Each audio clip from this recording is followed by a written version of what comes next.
best wrestling in the whole world. Oh shit! It's Vince Russo! Whoa, hold your horses there, Mr. Nerd, is it? That's it. You want lucha libre, whatever you call them, go to Japan. The wrestling fans are racist. Welcome everybody to You've Got to Be Kidding Me, episode number 9, covering February 2003 in TNA Wrestling. I'm Garrett Kidney. I'm joined by my co-host, Liam Jones. Liam, how are you doing? I love to be here and I love to be on time. I'm ready to go. Let's talk about Total Non-Stop Action 2003. February, probably? I don't know. We'll work it out. Vince Russo's here. Tony Schiavone's not here. Jeff Jarrett's doing some weird shit. What a show. I like how you threw yourself under the bus by suggesting we're on time. No, we're on time. Steamrolled past it so that I couldn't call you on it. That was a strategy. It's called taking accountability but not taking punishment. I was actually not going to throw you under the bus for it. I was going to ignore it. But now that you brought it up, you might notice this is in the podcast feed a day late. Liam slept through our recording time like a horrible human being. I'll have you know, I take no responsibility for this, by the way. I set an alarm. If I set an alarm, that's me with intent, okay? And my alarm just didn't go off or something because I slept through it. And I finished up watching NWA TNA episode 34. Was that the last one? Sure. Whatever it was. I'm scrolling down to clarify. Yes. Episode 34. I was like, wow, what a perfect episode. I'm so ecstatic, can't wait to talk about it. I'm gonna go, I have an hour before the show starts, I'm gonna go take a nap, so I'm all fresh and rested for the podcast. And I set my alarm, and I take my nap, and then when I wake up, it's 2 a.m, and I don't know what happened. Yeah, and I sent you messages, and I'm like, hey Liam, Liam! But then you weren't there, and I sent you the wonderful poster for this episode, by the way. Tremendous poster. As usual, if you check our Twitter feeds, you'll find the poster for this episode. Tremendous stuff. And eventually you woke up, and it's like, oh, sorry. And it's like, oh, god damn it. And you're like, oh, I can't stay mad at you. Well, you know what? Given what we're going to talk about next, I can just take a well-deserved victory lap. Over the last week, we posted our 2002 TNA draft to Patreon. Where me and Liam took the entire rosters of NWA TNA from 2002. We drafted our own roster and put together our shows. And we left it to you, our dear listeners, to determine the winners. And by a margin of 77.2% to 22.8% with 57 votes, which is 30-odd more patrons than we currently have, but let's ignore that. I won in a thorough landslide victory. So thank you.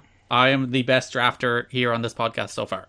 All I can say is, I want to re-vote, I want to recall. There was clearly people voting from outside the purview who hadn't even seen the cards or the rosters ahead of time. You won pure, it was a popularity contest, had nothing to do with the merit of the cards. Stop the vote. Oh, this is bullshit, I'm being censored, they've taken me off Twitter. To be fair, I think it's also a lot to do with the quality of the cards.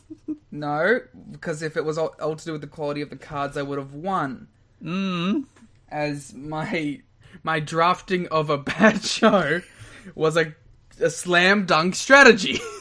If you are a patron subscriber, you can go to tnachat.com to listen to the show where we did the draft and put together the shows, and also check out the cards. The cards are also on our Twitter if you'd like to dig them out there. If you'd like to see what we put together, what the wonderful people of this podcast voted me as the winner of, you can look at those cards and judge for yourself who had the better show. It's me. It was me. You see, I think I outdid you both in terms of quality wrestling matches and good meme matches. You did bad meme matches, whereas I had good meme matches. No. That's it.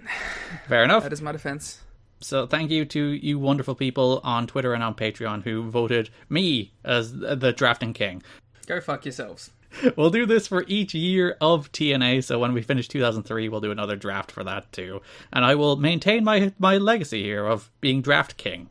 I only have one more year of being to draft from the perspective of sex, so... Are you going to do your sex draft again in 03? Obviously.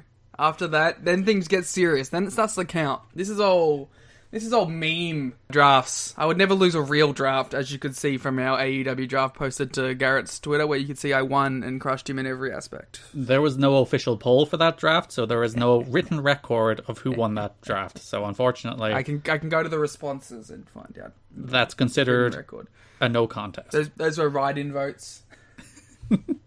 Don't try to discredit the proxy votes. We all know they don't count. Not allowed.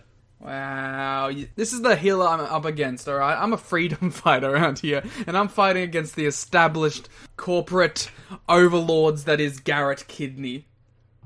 This is democracy manifest. Which is a dramatic U-turn from your current political personal life.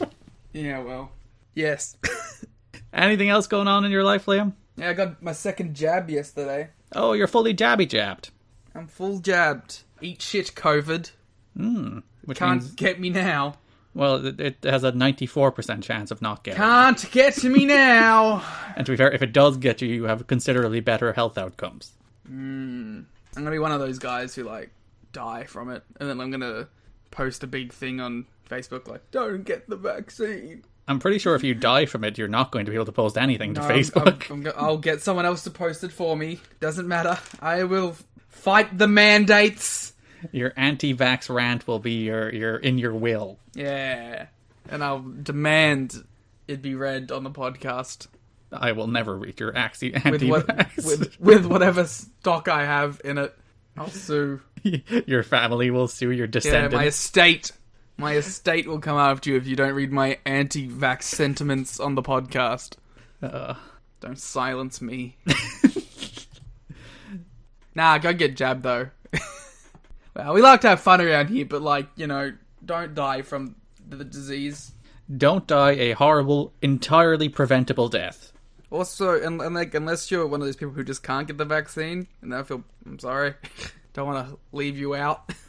Yeah, we're doing booster shots at this stage, and then there's still people who can't even get their, like, actual double jabs. But there's also just people who can't get the jab in general, so I feel bad for them. Like, for health reasons. Which is all the more reason we should get it, to protect them even further. Yeah, but you know. Oh, I don't want to be told by the government what to put in my body. It's like a sentiment I agree with, I guess, but like, not under the circumstances, you kind of have to weigh, you know, the greater good against it. That's the thing. It's like that argument is being entirely weaponized in bad faith by people who are anti-science. Yeah. Like people who are against AEW. If you don't like AEW, you're an anti-vaxxer. Honestly, if you look at the people who jump in my mentions, they're nearly always, like, not nearly always, but the majority of the people who get really mad. No, it's a 1-to-1, 100% cross rate. So just think about that next time you post your, Tony Khan should worry about his own company tweet, that I'll be reading it as, don't go get jabbed, there's little microbes in there that'll rot into your brain and turn you into a Democrat. But, like, yeah, it is my favorite little game when someone says something really dumb in my mentions. I'm like, I'm going to click through to you. Oh, yep, there you go. There's, like, anti-vaxxer. There's, like, some transphobic, homophobic, racist shit in their, like, first 3 tweets. And it's like, yep, that adds up. For all 3 of their followers. Yeah, they're just shouting into the void at all these people, ruining their lives by trying to help people. You know what I don't get about anti-vaxxers? Well, I don't get a lot of things about anti-vaxxers. But, like, literal billions of these vaccines have been administered at this stage. Like, billions. It's probably, I don't have the numbers on this, but it is probably the most distributed vaccine in the history of mankind. I'd say more than likely, in terms of, like, not percentage numbers applied to the population, but in terms of, like, you know, actual raw numbers of vaccines put in arms. And they're still like, it hasn't been tested, it's not safe. It's like, I'm fine, you're fine, my entire family is fine. What are you waiting for? 6.23 billion. That's so many people being administered vaccines. And you're still like, I don't know, I think it might not be safe. 27.8 million doses a day.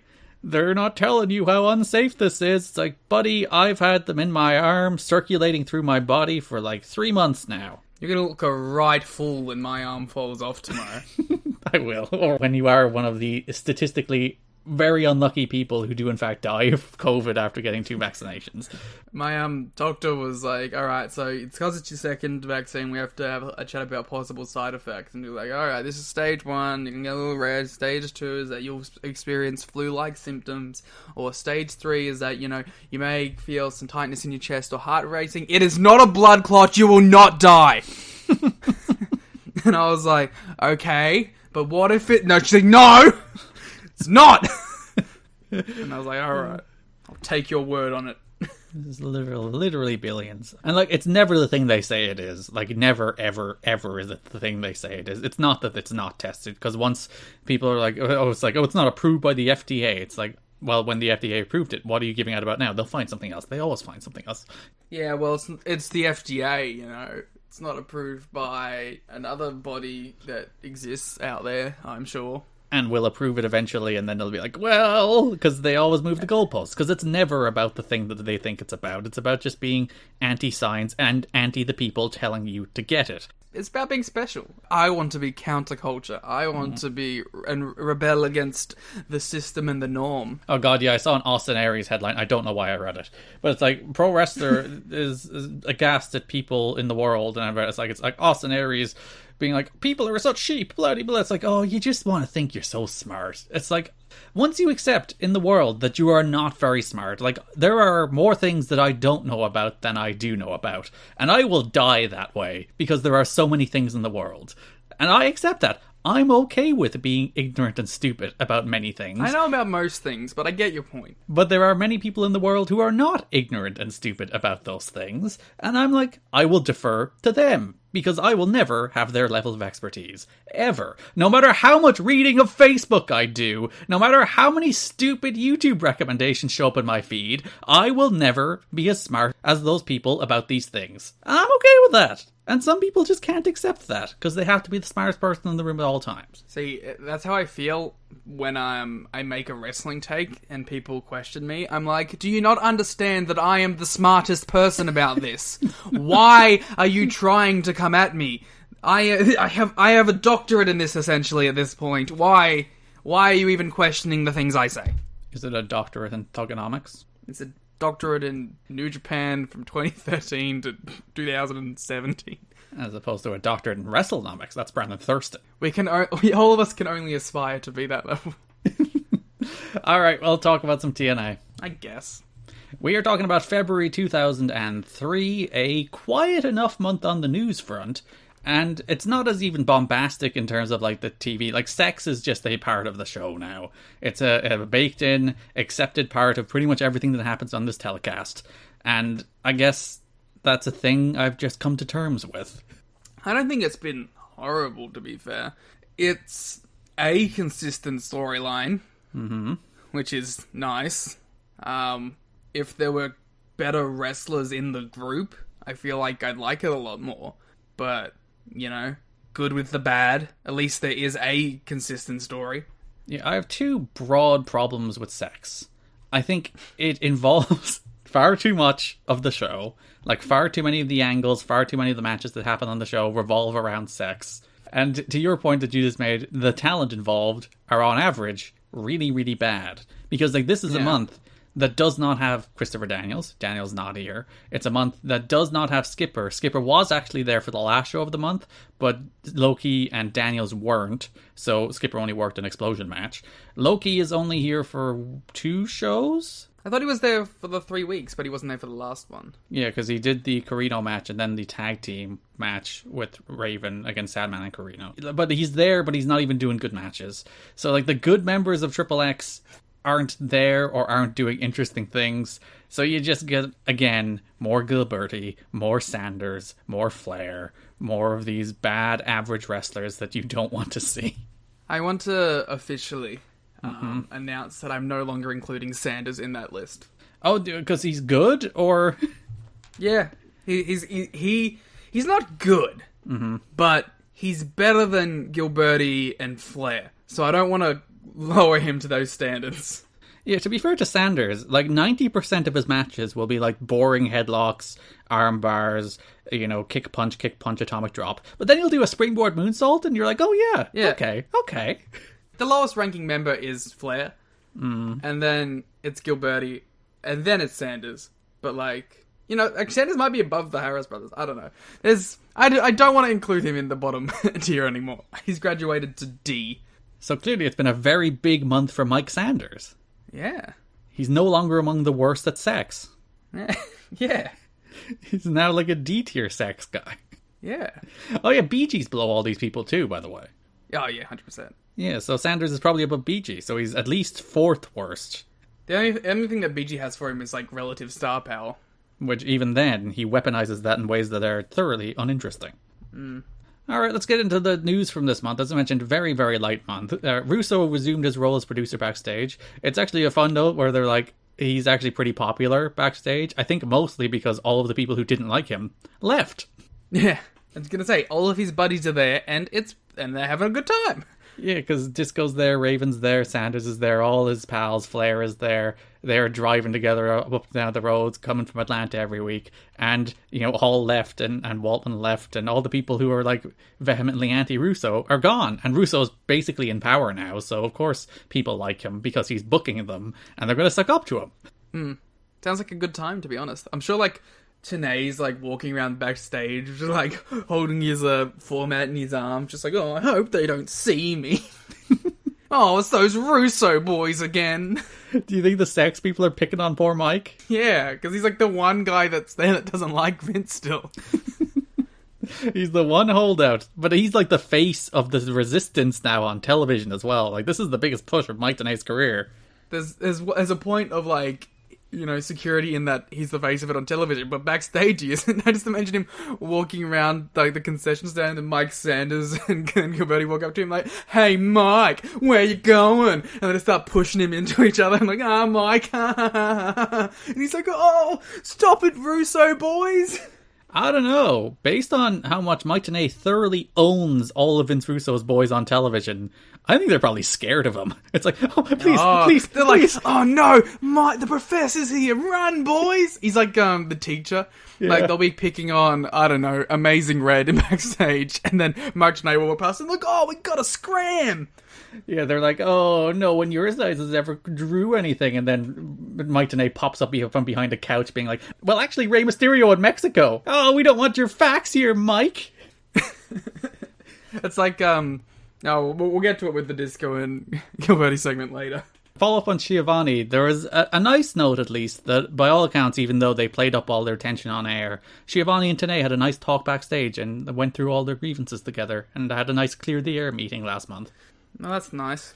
So Schiavone's never coming back and hates wrestling, but him and Mike Tenay bury the hatchet. So that's good at least. That's nice. I'm upset that we'll never see Tony Schiavone involved in pro wrestling ever again. Ever again, until we do our MLW rewatch project. Oh, great. Oh, dear. There's a fun note, one of those keep this in mind for like 3 years down the line. More than one source got the impression from watching Dusty Rhodes at the last show that he is paying close attention to the booking in hopes that he will get his chance to book again. That's from PW Torch. And he will in NXT. Or 2005 TNA, but we'll get there. Whoa. The American Dream sitting in the back of his truck with Trinity and Tracy Brooks. That era of booking TNA. What an era. I'm looking forward to it.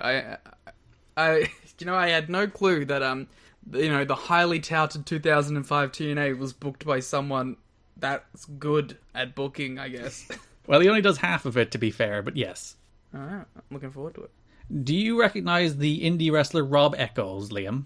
I believe that is, in fact, TNA legend, former X Division champion, former TNA Tag Team champion, Rob E. Indeed, one of those, again, keep this in mind for 7 years down the line. Indie wrestler Rob Echols turned some heads during a recent tryout, according to PW Torch. It's, like, astounding to think that, like, Robbie E is a guy who has been wrestling since, like, 2002. The Rob Stone brand. You know what's even more astounding? The dude has been on television for over a decade now. At, like, I don't know, like, and there's such a weird, like, level of push, too. Like, he's just always been around. He's just a guy who has constantly been on one of the relatively well-watched TV shows since the year 2010. Yeah, fair play to him. It's like more people have watched Robbie E on US national television than Kenny Omega. And will continue to forever. Probably. Unless AEW do like 2011 TNA numbers. One day. It's one of those wild things. When you just think about that, it's like there's just people who will watch wrestling on television who'll be like, oh yeah, that Robbie E guy. I look forward to us delving into the Robbie E period of TNA. That will be quite a bit down the line. We can call back to this. It'll be fun. Yeah, this is the reason we're laying all these seeds for when we cover 2 years every year of the podcast. So 2010 will be like 4 years down the line. Hey Garrett, do you wanna like record something right now about Robbie E that we can play on that episode where he debuts 4 years down the track? Yeah, go on. Give me whatever you got. So I definitely will not remember to put this in, by the way, when we do. I will just set an alarm for 2025. Well, Garrett, look, we're in 2025. Whoa! Wow, so much has changed. I hope we're out of that pandemic. Oh, that was ages ago now. God, I'm in like my mid-30s. Well, no, I'm almost in my early 30s. Oh, God. Let's not think about that. Let's think about how Roman Reigns just jumped to AEW. That shit was crazy, huh? Whoa. Wow, New Japan's back in favor with everyone? Due to the Shota Umino push. Wow, that really worked out, huh? Uh-huh. Oh, shame about Noah dying again. They have been folded into DDT. Oh, shame about DDT being folded into Big Japan. And then WWE bought Big Japan, and oh no, NXT Japan is back! Oh, but don't worry, we just found out that WWE is foreclosing forever in 2025. Other than NXT UK, which will continue to operate independently for reasons beyond comprehension. Triple H bought it out, I guess. He's sitting in his warehouse in Enfield with frickin' Gallus.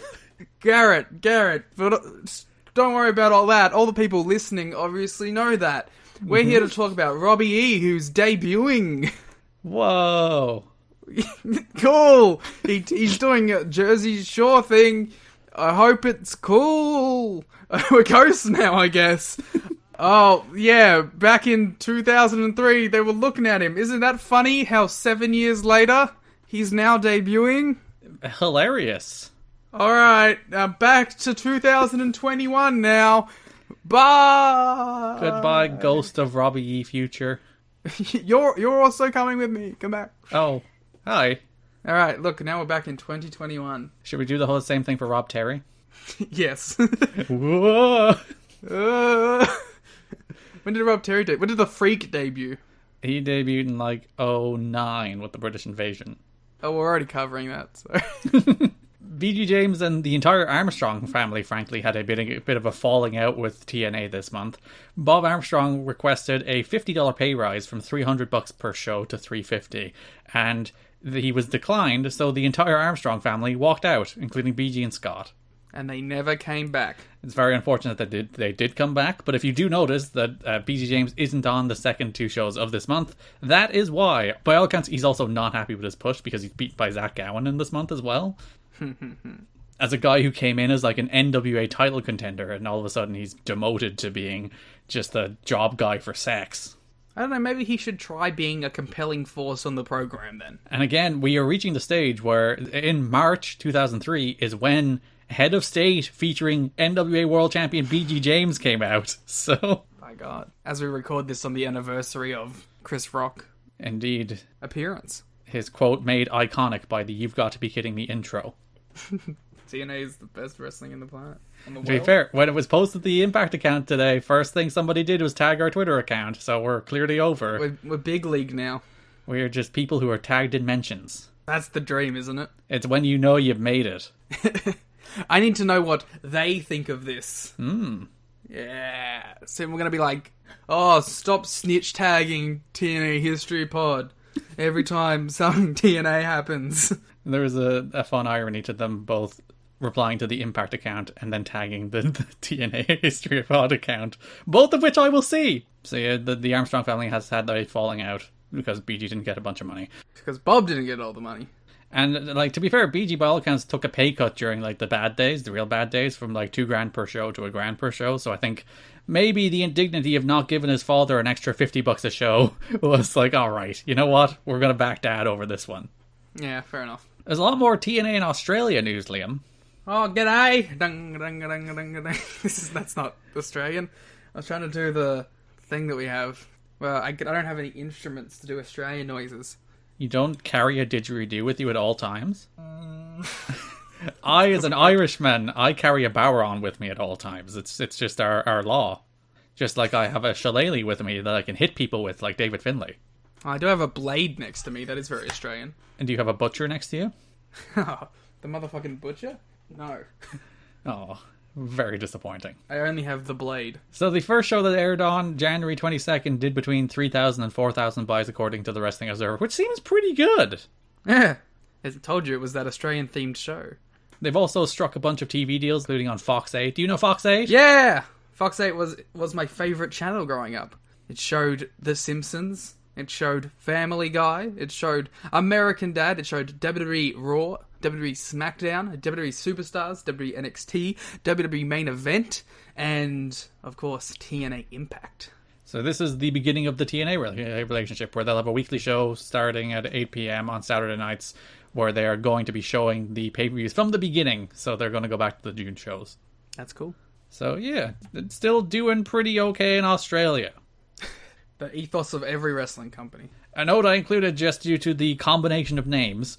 Jeff Jarrett and Jeremy Borash attended the Mike Tyson fight in Memphis on February 22nd. They were seated in the 4th row in the same area as rapper Jay-Z and could be seen in the hard camera shots. Wow, they should have pitched for Hove to come over to the NWA TNA.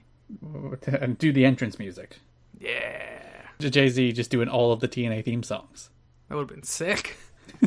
So he fought Clifford Etienne then. He won TKO. Yeah. One for the good guys. The first round of 10, 49 seconds. Yes, good guys. It's like, well done, Mike Tyson, for winning your fight in less than a minute. Killed him. The fight was called Back to Business. It was in the Pyramid in Memphis, which is, I guess, why they went, because it's in Tennessee. This feels like a Triller Fight Club deal. It really does. This was after he lost to Lennox Lewis for, like, the last time, so this was, like, really declining Tyson. This was actually the last win of his career. I don't know anything about boxing. Neither do I, but Mike Tyson's a big name. Allegedly. I know more about Jay-Z. All Elite Wrestling star Mike Tyson. Jay-Z's not an All Elite Wrestling star yet. Yet indeed. A fun note that made me think of something else.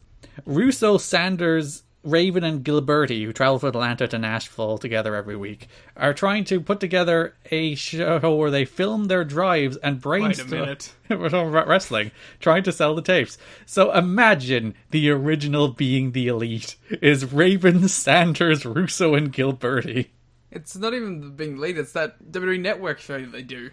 Oh, Ride Along? Is that the name of that? Yeah, it's Ride Along. Or the Colt Cabana Wrestling Road Diaries. Was that the name of that documentary? Yep. Wrestling Road Diaries. So, yeah, these guys clearly invented it and everyone else stole Russo's idea as usual. I don't think they invented it if it never saw the light of day. That's true, they never actually did it. But yeah, I would watch the hell out of that, to be honest. Imagine all the cancelable things they would have said in those trips. Oh yeah, like so many cancelable things. Oh dear. Oh, now I wish they made it. So I guess if you just watch TNA TV, that's basically what it is anyway. Yeah, well. All of the dumb ideas they came up with on that trip spilling onto a television show. And like Russo's like, alright guys, I got this Klansman pitch for you. And they're all like, no, Russo, we can't do it. This is the 4th trip in a row you pitched this. We're not doing the Klansman gimmick. But he's like, oh, but I bought the suit. That's fine, we'll name it Mr. Wrestling. Don and Ron thought it was a great idea. Allegedly. Garrett loved it. Hey! Panda Energy owner Bob Carter was at the February 12th show giving everyone a pep talk. Dixie also gave a pep talk saying numbers were up, but did not give specifics this time, which is the reason later in the month when you hear Gilberti and Sanders say, oh, pay-per-view buy rates are up, they're using the same 22% statistic from last month. Ah. I thought they were just going to go, yeah, they're up. And then Mark's be like, how do you know that? He's like, oh, Dixie said it. Dixie in her speech. Bob said it. Apparently Bob is liking wrestling. He's enjoying it. Come on the show. Fund us. Come on the show. Have a good time. And by all accounts, it came across as if he had been actually watching the show, which made the wrestlers feel good. Well, that's nice. It's nice to have a boss that likes the thing you're doing. As opposed to a boss that actively hates the genre of entertainment you operate in. Yeah. And, like, resents being a part of it with every fibre of his being. It's amazing how one of those things feels much better than the other. Yeah. Alright, as I said, not much in terms of news this month. That's about it. Nothing bombastic. Nothing salacious. I think, like, realistically, this is going to be the case for, I think, a lot of the rest of the Asylum years, where it's like, it's really pretty stable for the most part. Clearly the impact zone is where things go downhill. Well, it's where things, again, start going down, and, you know, there's shifts in booking, and, you know, there's big firsts where they get on TV, and they get on Spike, and they get on pay-per-view, and there's a bunch of stuff like that. Whereas, I think for the next, like, year and a bit, it's going to be a lot of, like, there are some small notes this month, but the company didn't really go out of business. There's no, like, big shift in the tone of the company. It's going to feel pretty stable for a while. Boo! Why are we even watching? Let's just skip to 04. I want drama. I want people being ousted as Booker. I want the company potentially going under at any given moment. Don't worry, we'll get there. Many times. Which brings us to broad topics for the month, Liam. Shock of all shock. Guess what we're starting with? Sex sells. But who's buying? Russo and sex for the month. A lot of Russo and sex. As I mentioned, nearly every story runs some way through Russo and sex. The big thing is Russo is now feuding with Jeff Jarrett in full. It's not like a weird side part of the Vince Russo and sex stuff. Like, this month is defined by Sex's feud with Jeff Jarrett. Yeah, Russo loves Jarrett, but he wants him to join sex. Jarrett joins sex? ? It's a swerve. It's a hell of a month for the Russo-Jarrett family dynamic. We'll get to that when we get to the end of the Russo and Jarrett sex stuff for the month. But we opened with the strangest segment that I thought was just so thoroughly lame, which was sex dressed in, like, military attire. They were like commandos, troops with their face painted, wearing camouflage pants. And the whole thing was like, they were wearing, like, balaclavas, and we weren't meant to know who they were, but they were obviously sex. It's a look that I'm sure the Harris brothers were intimately familiar with wearing. Mm-hmm. Allegedly. The problem is, right, is that, like, none of these guys are... Tough. So it's like, sex works when it's a bunch of goofs doing goofy shit and, like, beating up one guy. But when they're all, like, serious militia storming the asylum, it's like, alright, I can't take any of this seriously. Yeah, this feels like exactly what it is, which is a bunch of goofball nerds dressing up like military tough guys and trying to be cool, and thoroughly failing. Yeah, it's not, I don't know, it's not believable, which I guess is the Russo and, like, idea. It doesn't need to be, I guess, it just needs to be shocking. And though, to be fair, like, Russo's big thing is, like, realism, that you buy into it. It's not realism within the context of the physicality. It's realism in the backstage and the salacious news and the using personal relationships. It's not like he's pitching for shoot fights out there. Yes. Yeah, one day, hopefully. So Sex kidnapped Jeff Jarrett and tried to reprogram him. Yes, what were they calling it? They had to update his character. Yes, because Glenn Gilberti is the director of character development with Sex. So Vince Russo stands in the stands in his military garb, telling Glenn Gilberti that he wants Jeff Jarrett thinking about boobs, he wants him doing You People promos, he wants him cursing, he wants a full character reboot for Jeff Jarrett. He wants him thinking about tits and ass. Yeah! It is funny how, like, Sex do mostly get heat, they mostly get booed, until Vince Russo does that. He mentions tits and ass, and everyone's like, oh, yeah. Oh, we like that. So they beat him up. Like, even the freaking reveal for this entire angle, where, like, the show ends with Sex all running out. They all, like, beat the hell out of all the baby faces, standing tall, acting like cool guys, in a really, like, lame, boring beatdown. Probably most notable for something that happened off screen, which was Brian Lee fell on a stage director and knocked them out.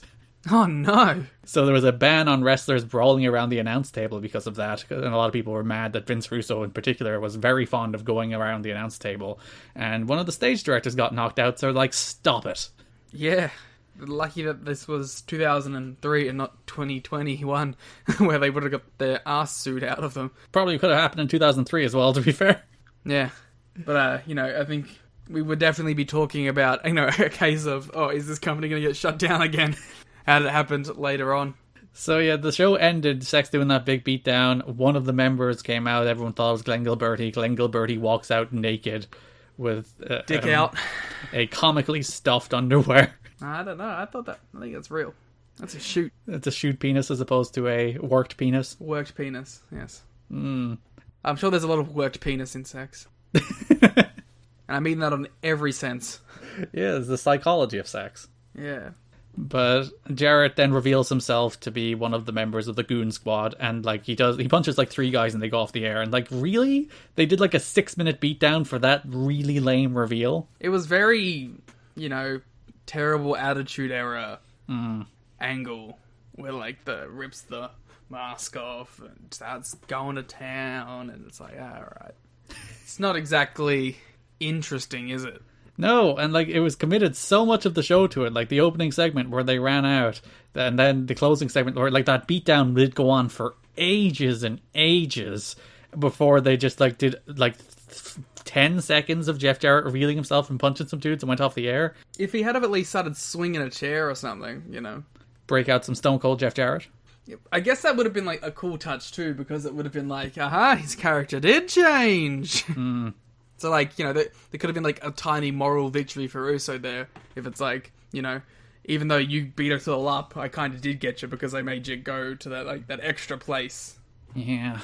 So, after that show, it didn't air until the opening of the February 12th pay-per-view. After that, they tied Jarrett up. They all got the better of him. They tied him to the ropes and they beat the living shit out of him with a strap in a way that looked very gnarly. Yeah. Well, that's how we know that Loki was on this show, because he whipped Jarrett in the back of the neck. Oh yeah, he did. He like went straight for the back of the neck. The man did not hold back. It's like everyone else whipping him on the back, Normal whipping behavior, was Loki's like, no, I'm going to shoot at him and hit him in the neck. Yeah, a couple interesting notes from this segment. We had Vince Russo saying that this is New York style. So if we have any New York listeners, please tell us about the multiple times in which people are dropped from ring ropes, tied to them, and then strapped with leather straps by multiple people dressed as militia. Because that's apparently New York style whippings. Yeah. And then we had the really cool shot of the NWA title being strapped around Jarrett's back, so that while it was being whipped, you could see the NWA title. Well, yeah, that was a much better angle than the angle they actually closed the last pay-per-view with. I wonder if it was just pure, like, time constraints or something. The angle went about 10 minutes longer, so if they were out of time, they dramatically mistimed the show. I think the intent was always to do it after the show, maybe get some buzz that there was like, oh, there's this killer whipping angle, oh, they're going to show it in the next show, something like that. I think that was the idea. Maybe. So that means Jarrett missed the next show until he showed up at the end. Yeah. In classic pro wrestling fashion, it's like Jarrett is staying home, licking his wounds. Oh, the poor guy. And then he shows up, but then he gets beaten up by AJ. Say what you want about Jeff Jarrett, but the man has been taking his fair share of physicality over these last couple months. So he got whipped, he got beaten up, then he comes out to save Steve Corino and Sandman from Sex trying to do the same thing they did to him, and then AJ drops him with a Styles Clash on a chair. Mm-hmm.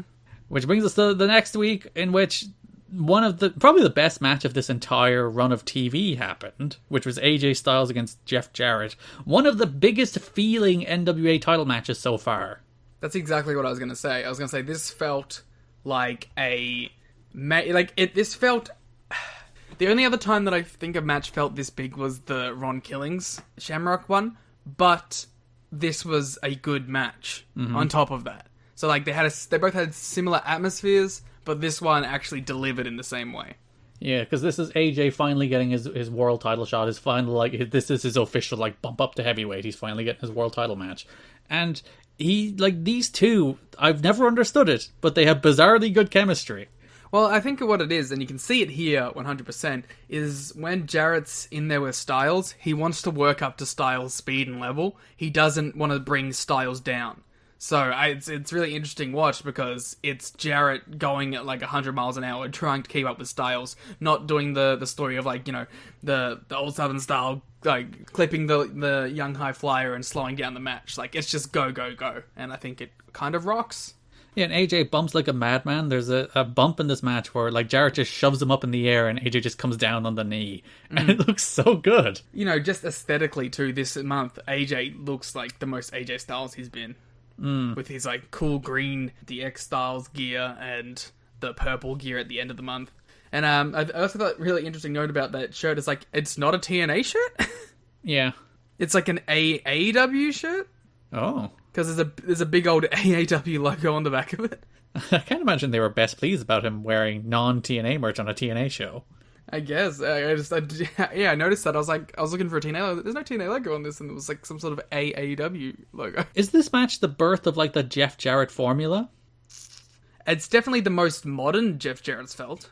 Yeah, because like it's the Jarrett match where he's doing everything under the sun. He has a good wrestling match, and it's what really infuriates me about him in TNA, honestly. Because you do watch this match, and it's like, you could go out there and have just a top-notch match with AJ Styles. Like, he did for 3/4 of the match, and then they just descend into the Jarrett bullshit, which in this match I think broadly worked, because it's the first time they've done it. It also makes sense, yeah. All the interference, all the like near falls, there's 2 ref bumps. It's like the full Jeff Jarrett shebang that will become infamous and we will become sick of by 2005. I think I'm gonna stick in with it. This is, I think, the first time we've seen it, and I'm looking forward to hating it within like 3 weeks. Because here, it works. It does work. You know, the crowd are living and dying on the near falls. They're living and dying on Siaki and Zbyszko and the Harris Bros and all these people running out and interfering. Even if I think it doesn't make a lick of sense that AJ was fine with Zbyszko helping him cheat, but Siaki helping him cheat is a big no-no. Even though he entered the building with Russo, so he's on board with Russo. I don't know. Larry Z is his guy. I think he's expected for his guy, but, keep those... Like he said, he doesn't agree with the ethos of Sports Entertainment Extreme. But he entered the building with Russo. That's the whole thing. I honestly thought the whole swerve of that was going to be just that AJ needed a lift. He just couldn't get a lift to the building. Oh, my car broke down and Vince was nearby. Yeah. I also think, if you think about the main event for a bit, it kind of buries AJ. Because, like, Jeff Jarrett kicks out of everything in this match. Yeah, I don't know. I feel like AJ might be able to overcome it in the long run. Perhaps. Or get over in spite of it. Rather than overcome it, really. Well, isn't that what you want? Organic. The Bryan Danielson. Yeah. See, and like this, easily the best match of the month, this Styles and Jarrett match. Again, probably the best world title match in the history of the company. I think usurping the Killings and Jarrett matches for that. Yeah, 100%. Yeah, check it out. And a great crowd by all accounts, like 1,300. It was the sellout for the last 2 shows of this month. So I'd imagine the idea of this Russo, again, people being like, oh, the sports entertainment. It's like, oh, you gave them a good main event and people showed up. Oh, shocker, even though it was papered, as usual. There's even a thing next month we'll talk about them like being like, should we be giving away so many free tickets? But we'll talk about that next month. Imagine buying tickets and then seeing everyone else just like walk in. You're like, what? I think that's the thing they talk about next month. It's like, if we keep giving people tickets, nobody is going to want to pay for tickets. But hey, it contributes a good atmosphere here when it's full and packed and the people are interested. Yeah, the Asylum is really cool when it's actually full.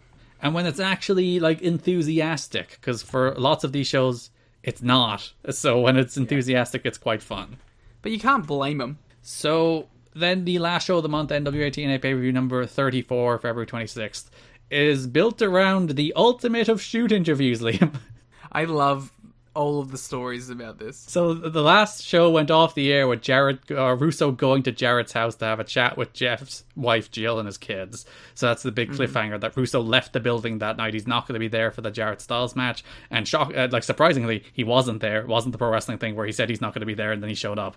He wasn't there. He was going to Jeff's house. So then the February 26th show is built around Jeff Jarrett joining Sex. Russo has convinced him. Russo tells us that Jeff Jarrett has seen the light. He has finally joined Sex, and he's going to reveal why in the main event segment with a big welcome home Jeff banner. And then they play a tape where it's Vince Russo's kids, Will, and I believe BJ is the name of his other son. They cut a promo about how bad a father Vince Russo is. His shoot children are put on the screen. Like, his oldest son, I think, seems like 15, 16. The younger one seems like 8, 9, 10-ish. The older one's a work of. That's the thing. Like, it's a good promo. Fair play to him. The apple didn't fall far from the tree. He's a good promo like his dad. Where he cuts this promo about how Vince was never around. He moved them from Connecticut to Atlanta when he went to work for WCW. And then all of his friends and stuff were left behind in Connecticut. And they'd go see movies as a family, but Russo would get a phone call and leave, and he'd miss the whole movie. And he was like, Dad, I love you, but you're not around for this family. I have very conflicted feelings about this. Because if you think about it, I think it's pretty effective, but I'm also like, Yeah. what's the point of this? I think, well, it's just to further the whole like Jarrett Russo stuff. But I think it's interesting. I think it's pretty compelling. I also think that the live crowd did not give a single fuck nor shit about it. Oh yeah, the worst part is when they cut back to Russo live before Russo does his promo about how his kids suck. The crowd are actually chanting boring, and you can hear them chanting boring underneath Will Russo's promo, which is a shame. Again, a good promo. A very great line in the Wrestling Observer from Dave. There's 2 very good sassy lines in the Wrestling Observer from Dave this month. But this one, Russo's son did a taped promo similar to the David Flair deal, saying his father was never home, except Will delivered a good promo. Yeah, and, you know, as we want to say too, just further biting off of Brian Lawler's gimmick. Yeah, there's a lot of Brian Lawler characters on the show. A lot of sons giving out about their fathers. Yeah, I'm sure we'll get to that, I'm sure. It happens multiple times this month. Never mind every other month. It also ends with a big angle too, so... Involving Brian Lawler, which I'll again get to in a moment. Russo then responded to his kids, and he called his kids ungrateful shits. And he was like, one of them a freak. He did. He called his younger son a freak. And he was like, I let you stay up to watch Howard Stern. I went down and got you out of trouble when you were in trouble in school, and I gave out to your principal. And it's like, all of the things he illustrated are like bad parenting. I think that's meant to be the bit, though, isn't it? Probably. That's like, how dare you be ungrateful for my bad parenting? I let you host poker tournaments in the house after school.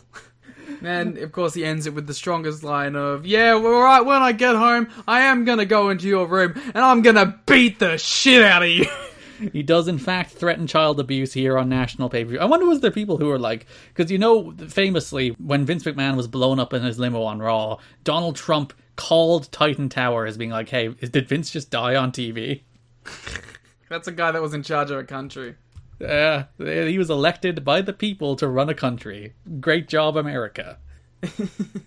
But I do wonder, was there people who watched this who's like, oh, Vince Russo has threatened to beat his children here on television, I better call Child Protective Services. No, it's 2003, no one cares.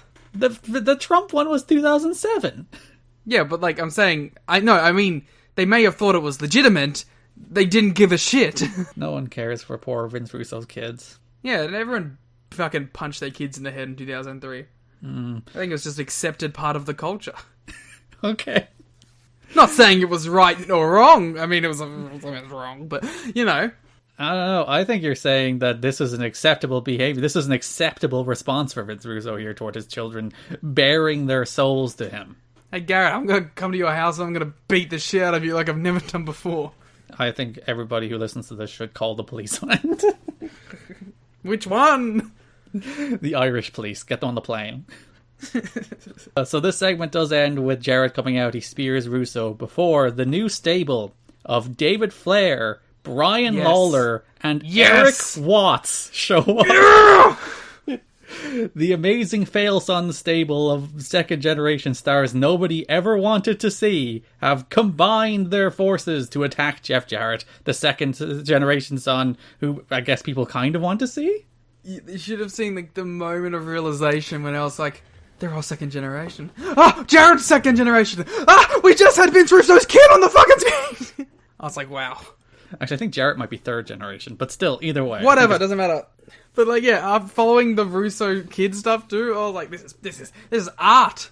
This is the closest we've gotten to art in this company. So we do have a recurring through line in TNA history of it's about people with daddy issues. Yeah. Jeff has daddy issues with Jerry, and he's picking sides with Russo, who has daddy issues with Will, who is taking sides with Jarrett, who has feuding with Flair and Lawler and Watts, who all have daddy issues. Wow, what a story running through here, this TNA. This company's pretty hot. It's got Jarrett versus Watts, Lawler, and Flair.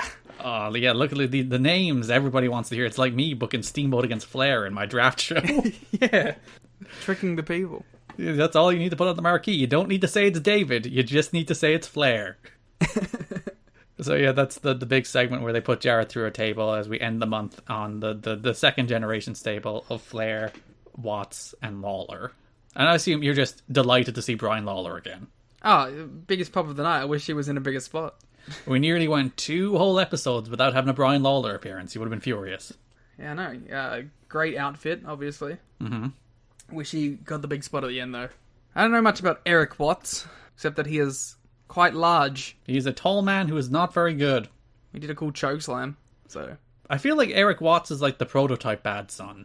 You know, the first guy who's really like, Bill wants to push his son, so he will push his son, but he's really not very good. It's actually funny, the best second generation wrestler on this show, on these shows that's mentioned, doesn't even show up, and that's Dustin Rhodes. Yeah. Which does pivot us to Russo, while feuding with Jeff Jarrett for most of the month, also feuded with Dusty Rhodes for most of the month. Just a light bit of feuding on the side. So yeah, he has the usual issues with Dusty. It's the usual tradition respect stuff. Nothing too groundbreaking. The big thing is Vader shows up to be Dusty's pal. Yeah, I really wish I cared about it. Yeah, it's certainly not Vader. It's not the Vader you remember. He is considerably larger, considerably less mobile. But though he occasionally does just do cool suplexes on Nazis, so, you know, that rules. Alleged.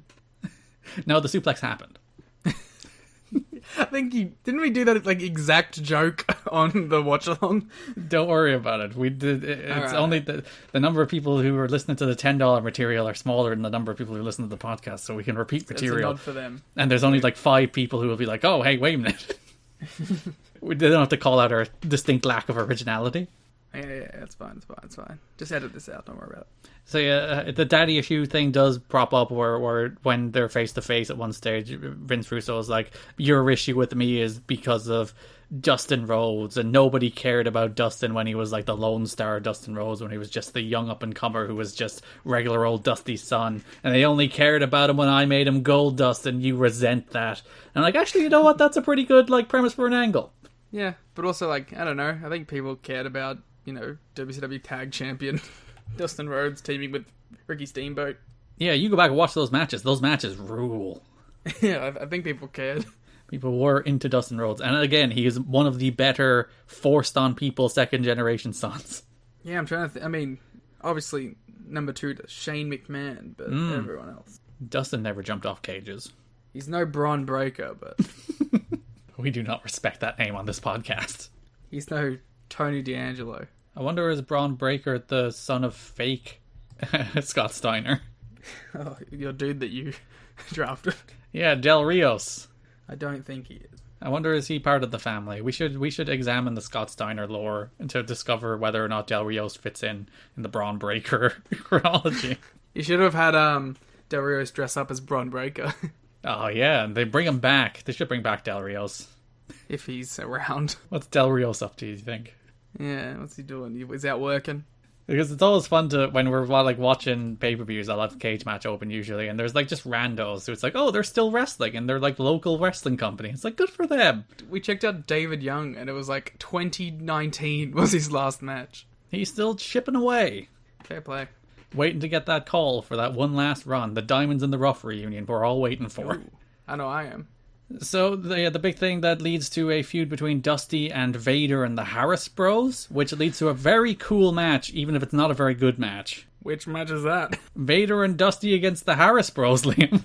Oh, yeah, I would definitely describe it as cool.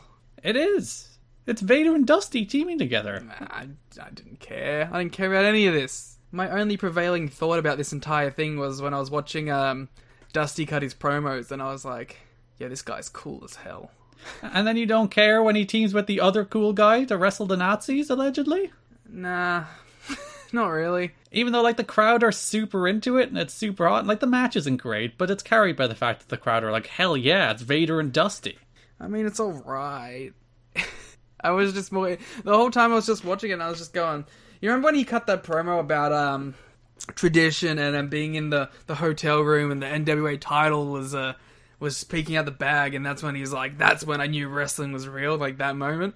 Mm-hmm. I kind of went on like some innermost journey about that promo while watching this match, and I was like, man, Dusty is just the coolest. He's like just a real wrestling desperado, you know? Just this bad motherfucker traveling around the country, winning titles, wrestling in like sold out fucking arenas, going to dive bars up. This is what wrestling is. I just had this whole like flush of thought process, and I was like, damn, I should watch some Dusty Rhodes. Why, I only know Dusty as an old man. It's actually funny. I was going to say, in comparison to Kurt Hennig, who did pass away this month, one of the shows opened with the 10-bell salute for Kurt Hennig. But in comparison to his TNA work, which is entirely uninspired and not remotely a reflection of him as a performer at his peak, it's funny that you do watch Dusty here, and like he's not nearly the performer he was at his peak, but he's still the promo he was at his peak, and that still gets you in the heart, gets you in the emotions, it gets you thinking about just how good this man is at professional wrestling. Yeah, it did hit me every time Dusty spoke this month. I was just like, yeah, this guy represents that era and that type of wrestler that you don't see very often anymore. He's the ultimate defender of tradition for you. Yeah. They picked the right guy. Finally. After freaking Bill Behrens and Bob Armstrong. 7 tries, we got there. Ricky Steamboat, and we have another one on these shows with JJ Dillon. So. Yeah, but I also like JJ Dillon. So. And Larry Z. Larry Z is good too, to be fair. Larry Z is like in perfect AEW form right here. It is, like, it's quite nice that there are people finally on these shows that can cut promos. Like, Russo's a good promo for as much as the content of his promos can be terrible. You know, Dusty's a great promo, Larry Zbyszko's a great promo, Raven can be a good promo. Yeah, Raven can have some days, but also is a good promo for the most part.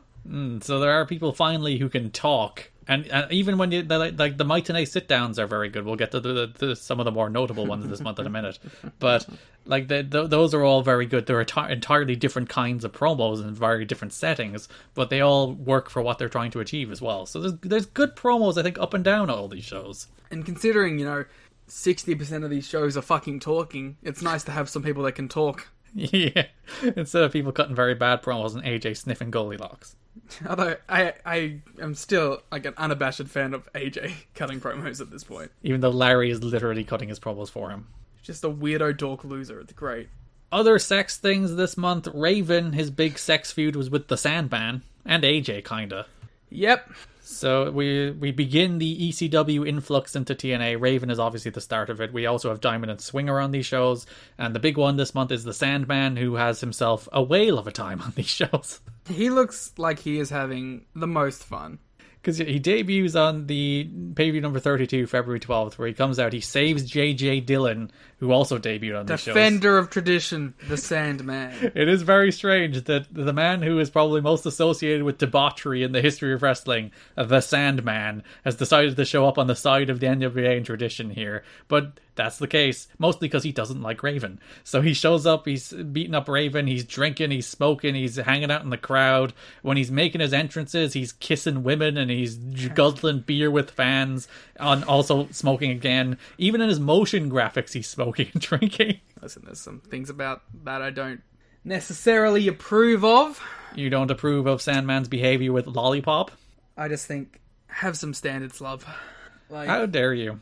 The Sandman... Come on. Of all the people, the Sandman? I'm not angry. I'm just disappointed. Yeah, for context, when Sandman wrestles AJ Styles this month, which is a match you never thought would happen, Insanity. Sandman and AJ. It's just those two people. When he wrestles AJ, he comes out, he's doing his entrance, he walks into Lollipop's cage, and to be in a note in PW Torch, Sandman kissing the TNA dancer, Lollipop, was scripted, and there are now plans for him to kiss additional women, even some in the crowd. Sandman was said to be happy with this idea. Oh, I bet he fucking was! As he feels it will add a new layer to his character. Alright, okay, there's two aspects here, right? Obviously, I think Lollipop should have higher standards for herself, but, to be fair, she was into it. Fair enough, fair play. Part 2, yeah, I think does add an element to the Sandman's character, to be honest.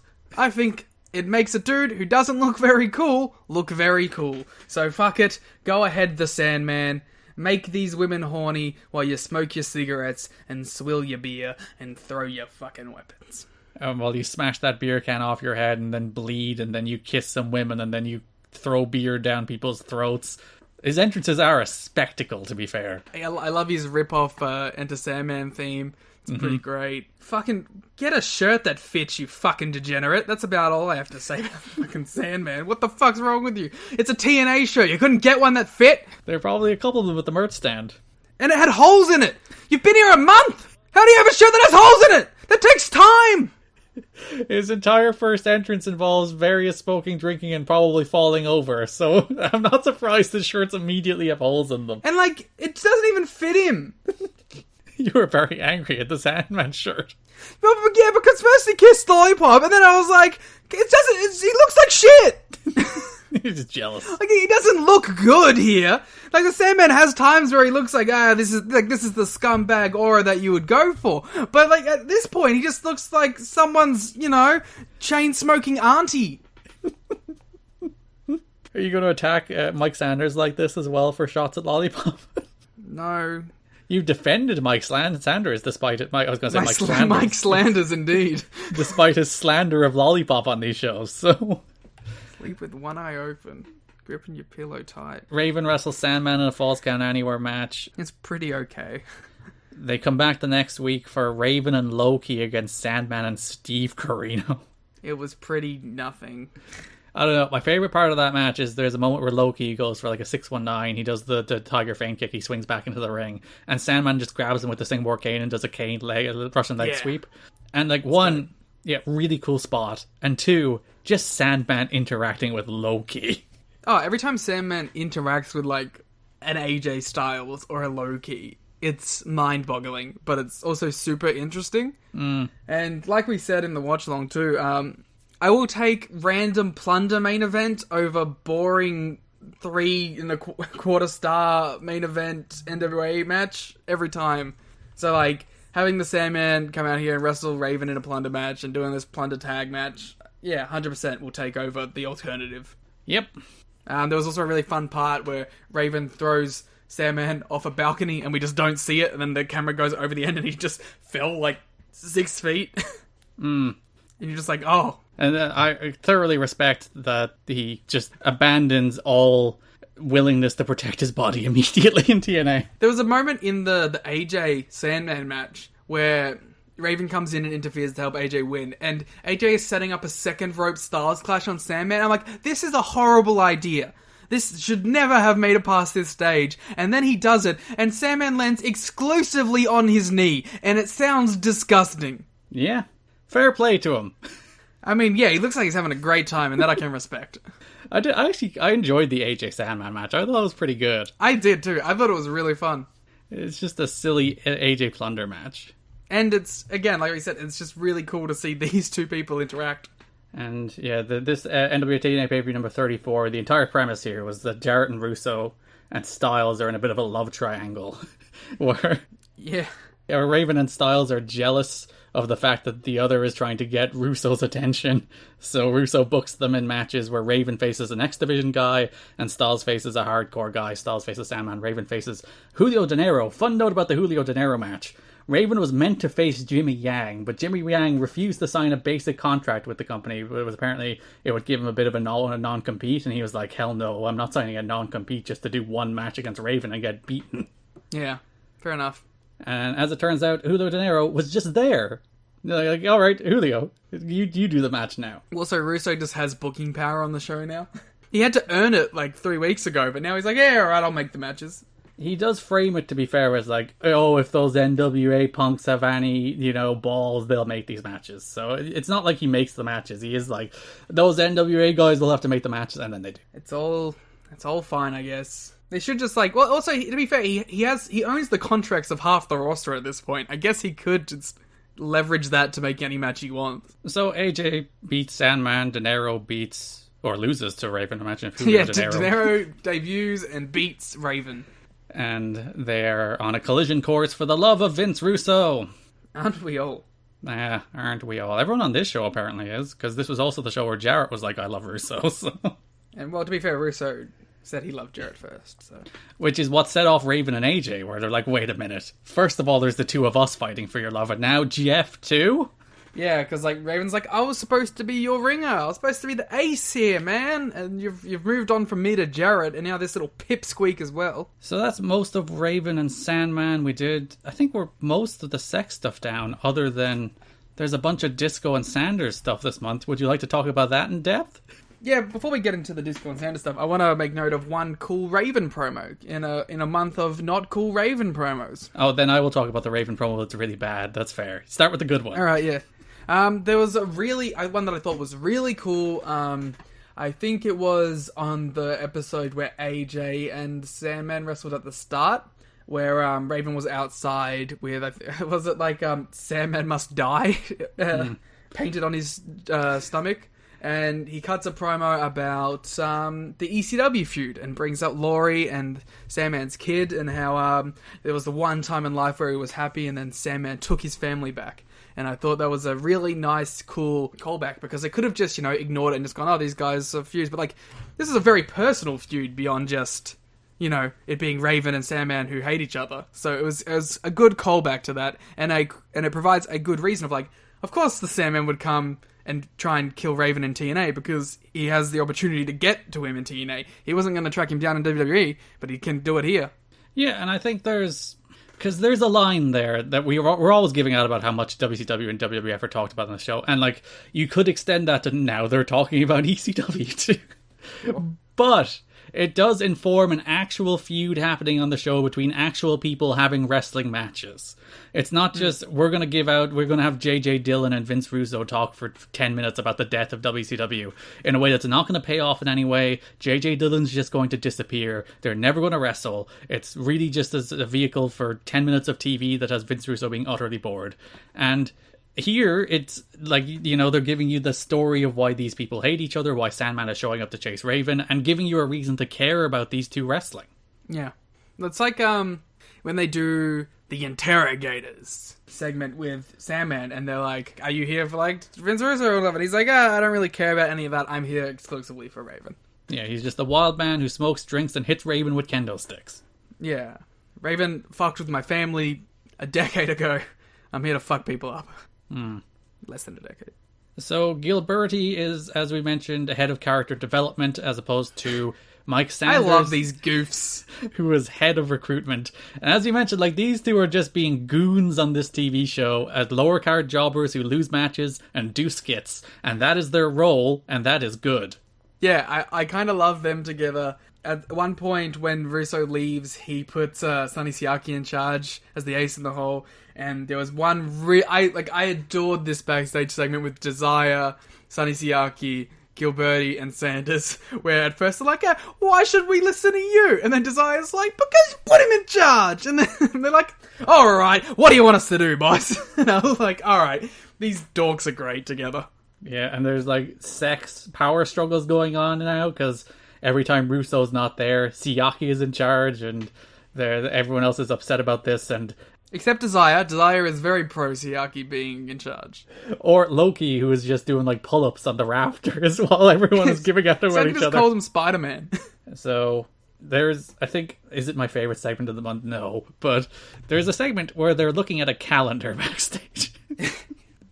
Where, if you notice, the calendar is actually Juventud Guerrera's personal calendar that he produced with his own money and had been trying to sell at Mexican newsstands. So Gilberti is looking at this juice calendar being like, oh, you see, this is the kind of guy we could get behind. What's his name? Hulai. It's just a calendar. It says July. Oh, yeah. I like them as goons. Not them trying to be cool. Yeah. Not them trying to dress in fatigues and be tough guys. Not them doing jive talking with disco and, harkening back to the good old days. Yeah, no, this is so much better. They're all great here, and they're great whenever, one of them's on commentary about the other wrestlers, too. Just a couple of goons.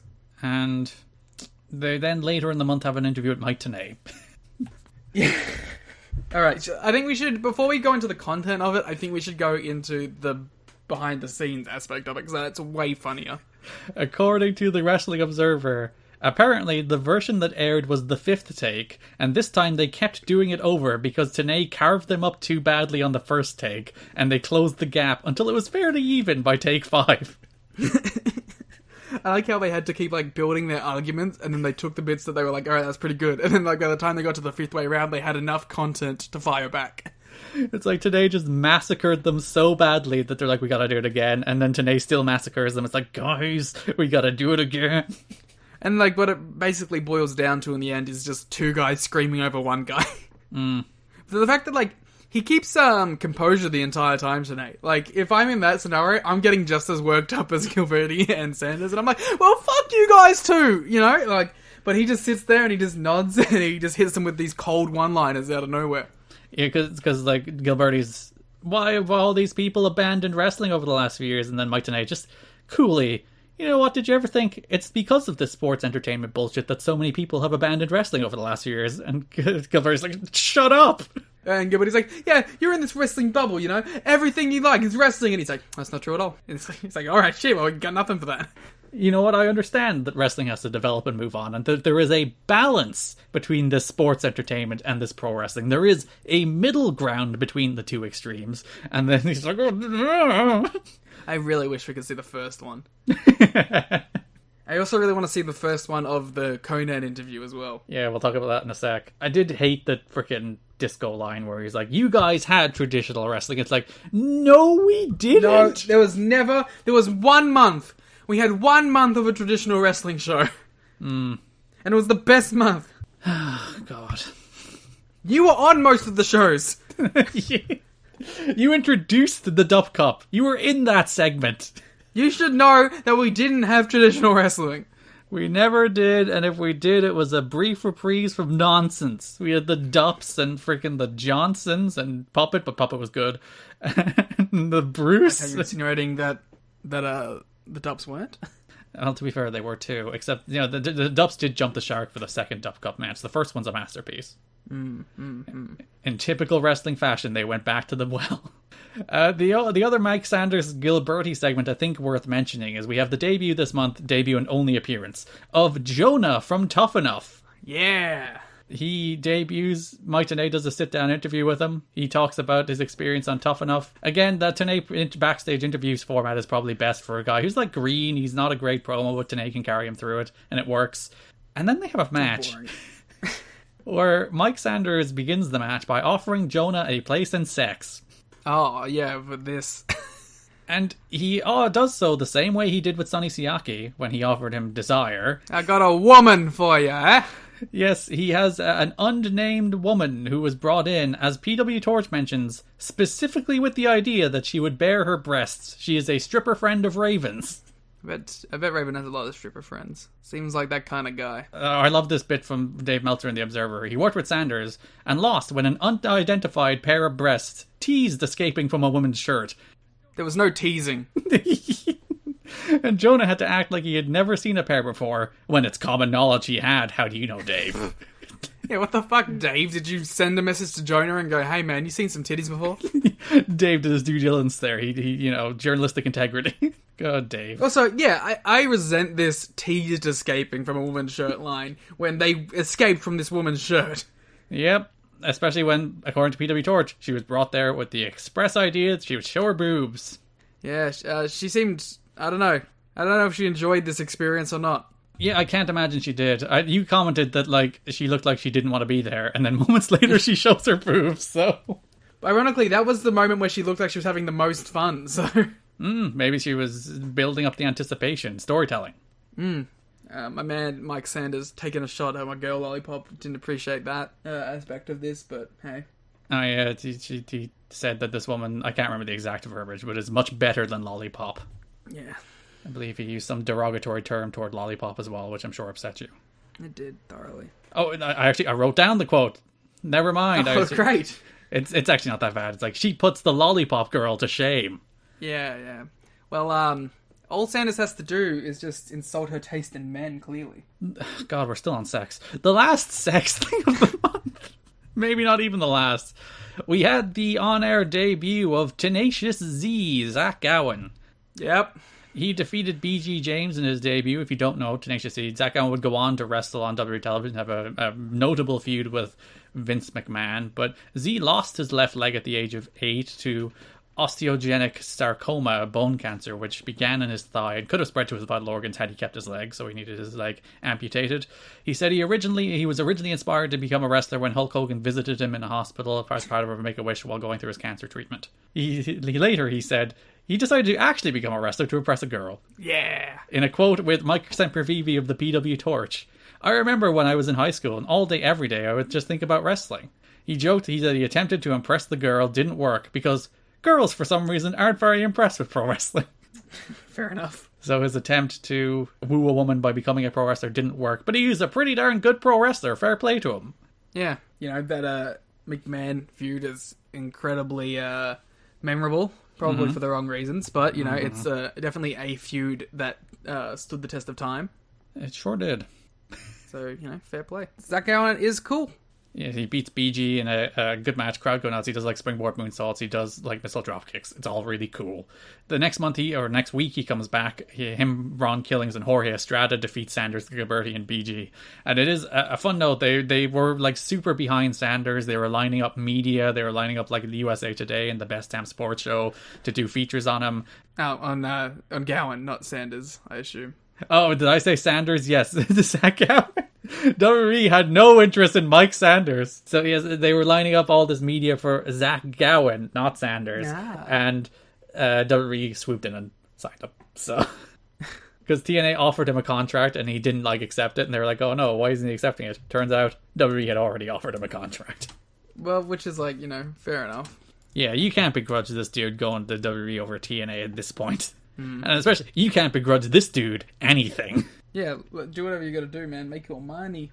And again, like I said, it's very, controversial angle and storyline with Vince, but legitimately a storyline that has stood the test of time. And it's the thing people will remember. Yeah, so, fair enough. He made his imprint in the business. And also, Brock Lesnar killing him was pretty fun. Yeah. But you have to wonder, what kind of insane angles Vince Russo would have come up for Zach Gowen. Oh god, it would have been for as shaky as the Vince stuff was, the Vince Russo stuff would have been so much worse. It probably would have been the exact same feud, but with Vince Russo. Oh god. Oh no. Alright, I think we've done all the sex stuff. Finally. I think after nearly an hour and a half of this podcast, we have finally finished every sex thing that happened on these shows. And even we haven't. There's a bunch of stuff in the other divisions that's also sex. An hour and a half of foreplay. Oh, dearie me. Let's move. We had a bunch of debuts, as we mentioned, and returns in a couple of fashion. We had Vader debut, we had Sandman debut, we had Eric Watts debut, we had Steve Corino return, we had Paul London debut. Yeah! We had JJ Dillon debut and Hoovy debut. We'll talk about a couple more of those in a second. Paul London. Nice to see a young, exciting wrestler on these shows again. Yeah, he definitely feels like he is taking the AJ position of a year ago. Yeah, it's very unfortunate that he comes into TNA and, he signs with the Fed 4 months later. So WWE just continues to ruin everything. Anything good in TNA has to be taken away, which, Dave Meltzer kept on banging on about that while the company was being formed. It's if you have anybody who gets any amount of buzz or any amount of hype, WWE are just going to come in and take them. And that's what happened. Yeah. WWE came in and took Zach Gowen. WWE came in and took Paul London. And when you don't have people signed to contracts, that's what happens. And it sucks because, I think it's been discussed 1,000 times, but, it feels like if London had have stuck around doing his ROH, doing his TNA, he probably would have ended up in a better position than he ended up in after going to the Fed for his Fed run. Sure did. It's sad. It's sad. It's just sad. But also, again, you can't blame the guy for taking the deal. And he didn't have a terrible WWE run, as we mentioned in the watch along as well. His WWE run was pretty good. The London and Kendrick stuff is memorable. So it's not all it's not just hard. It's not the Frankie Kazarian WWE run where it's oh, you just did nothing. But it's a guy that you felt could have reached those same levels as your Danielsons and your Punks and your Styles and your Joes and all that kind of stuff. But never really got the opportunity to grow into that kind of worker.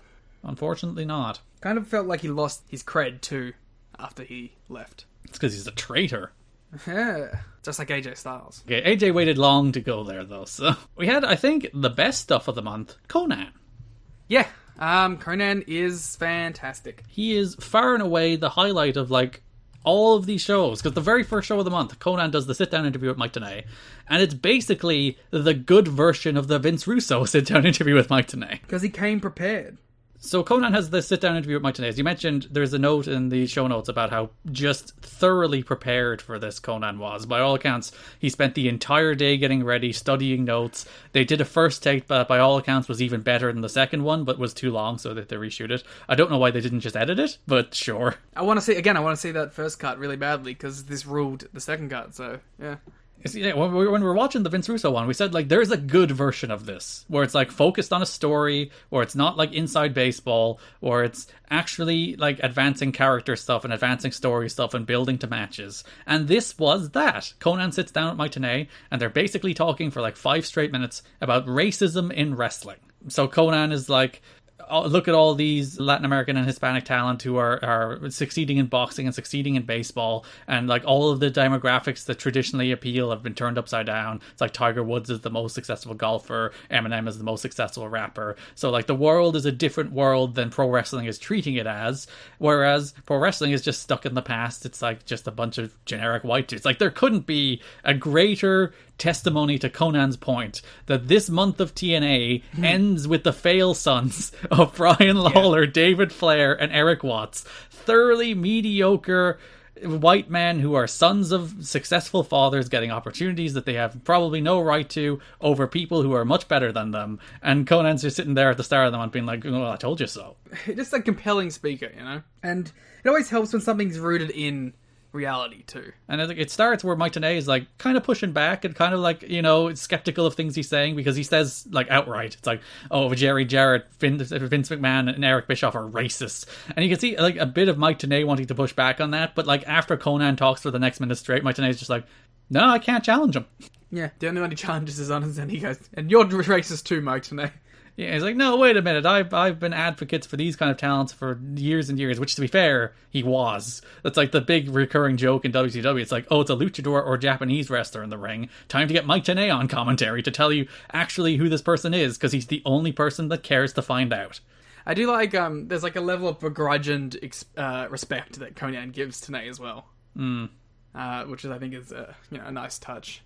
Because it would have felt disingenuous if he just went full in on Tenay as well, I'd feel. And like Tenay's like there is the fact checker. It's like he's like, who sold out Mexico Arena with 52,000 fans or whatever it was. It's like, that was you. Who was in this soap opera where we were sitting in a restaurant together and suddenly it came on TV and everyone started paying attention to Conan on this soap opera, which is apparently a true story, where everyone like that soap came on TV with Conan and everyone was like, ooh, Conan.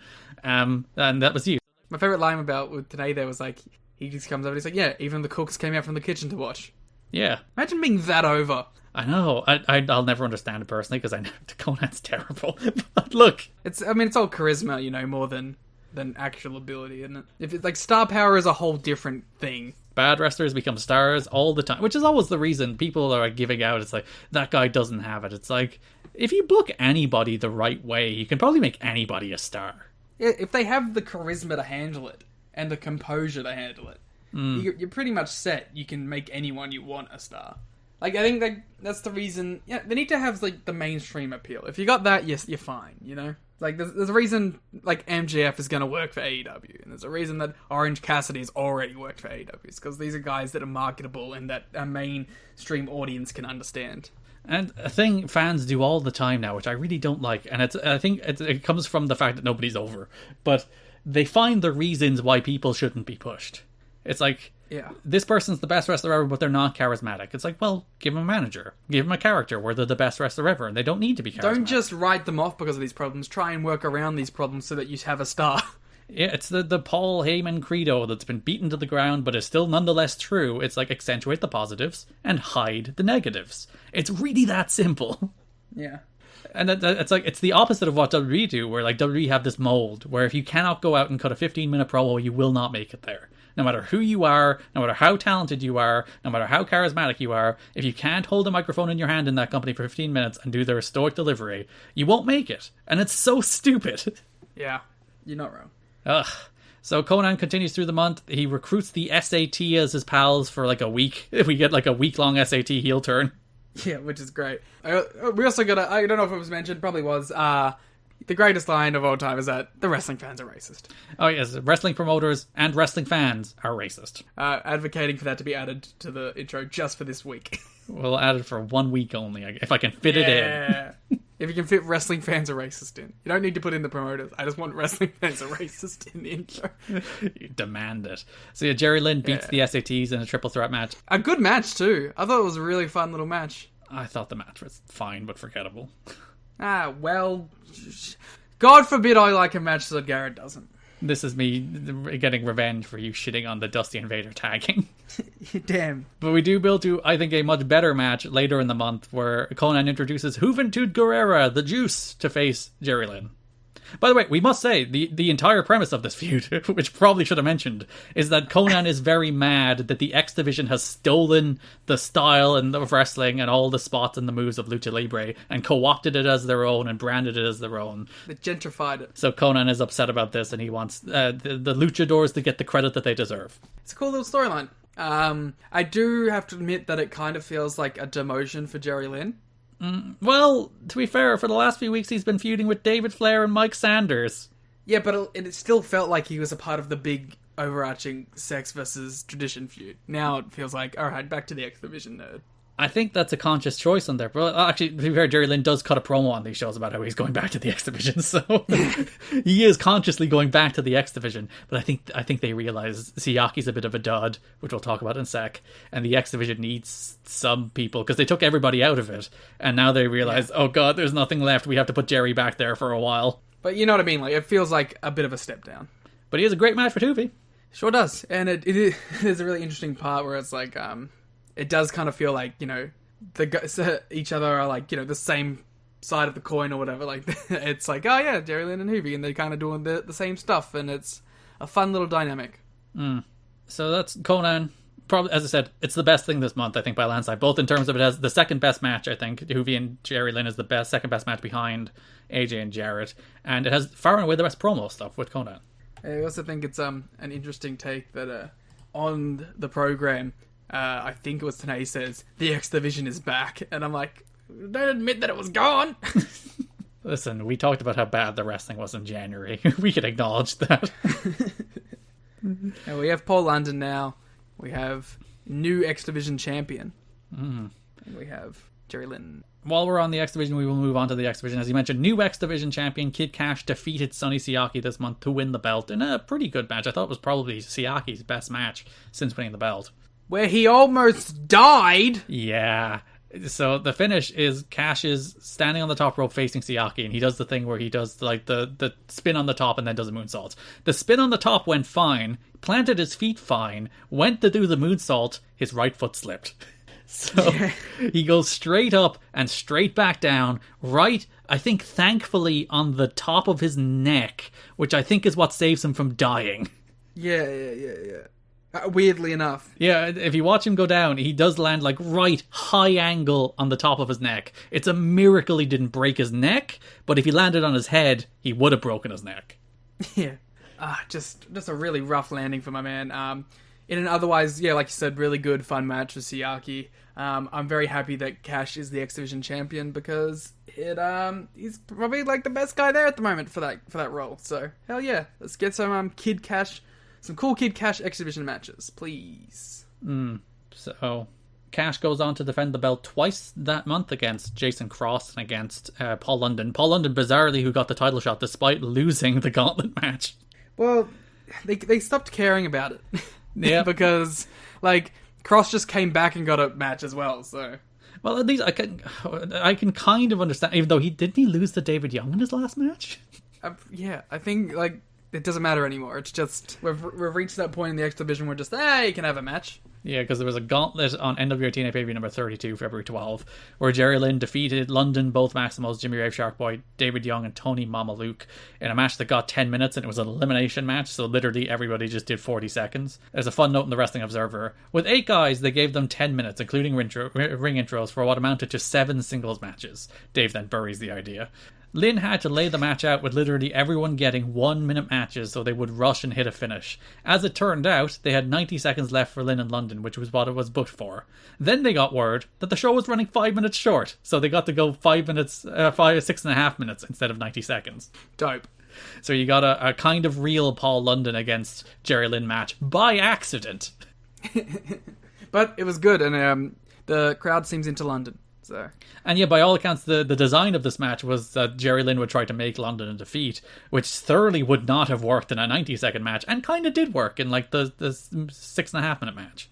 Yeah, I also think in the cash match that they have as well, they go for a similar kind of thing, and I think it works. It honestly feels like the end of that match is setting up London teaming with Cash and Trinity. Pals. Which I think is a cool group of people. Yeah, so Cash retains against London and then retains against Cross, bringing the X Division back to some sense of stability. Like, these matches aren't like patches on the best X Division matches. You won't remember them. You won't be like, when we're 6 years deep in this podcast, you will not be like, remember that Kid Cash Paul London match? But, you know, they're nice little matches on shows that don't really have nice little matches. It's good to have them there, and I look forward to maybe some bigger cash matches with the guys like that always get their shots, like Red and Lynn, I assume, eventually. Yeah, the big issue with Red is he's in Japan a lot, so. As is Daniels and Key. And Skipper, which is a perfect segue to a very confusing month for the tag team division. Yeah. You would say confusing, I would say bad. Like, I'm confused because the month opens with a tag title match between the New Church and Triple X, in which the belts are held up because of a double pinfall, the most ridiculous, terrible double pinfall you'll ever see in your life. It looks awful. So Slash and I think Skipper are in one corner doing something, and then Loki starts pinning Brian Lee on like a quick roll-up thing, and he sits there for like 15 seconds while Andrew Thomas gets down into position to count and doesn't start counting because the finish is a double pinfall and the other two aren't in position yet. So Loki is just sitting there pinning the giant Brian Lee for like 15 seconds before Slash finally gets on top of Skipper, and then Rudy, Charles, and Andrew Thomas count 3 simultaneously and do the double finish. It's so like impossibly badly timed. You know, sometimes they're like, oh, it's a little off, or you know, you can let him away with it. Like, there was a good 10 seconds between the first pinfall and the second pinfall. He beat him 3 times in that time period.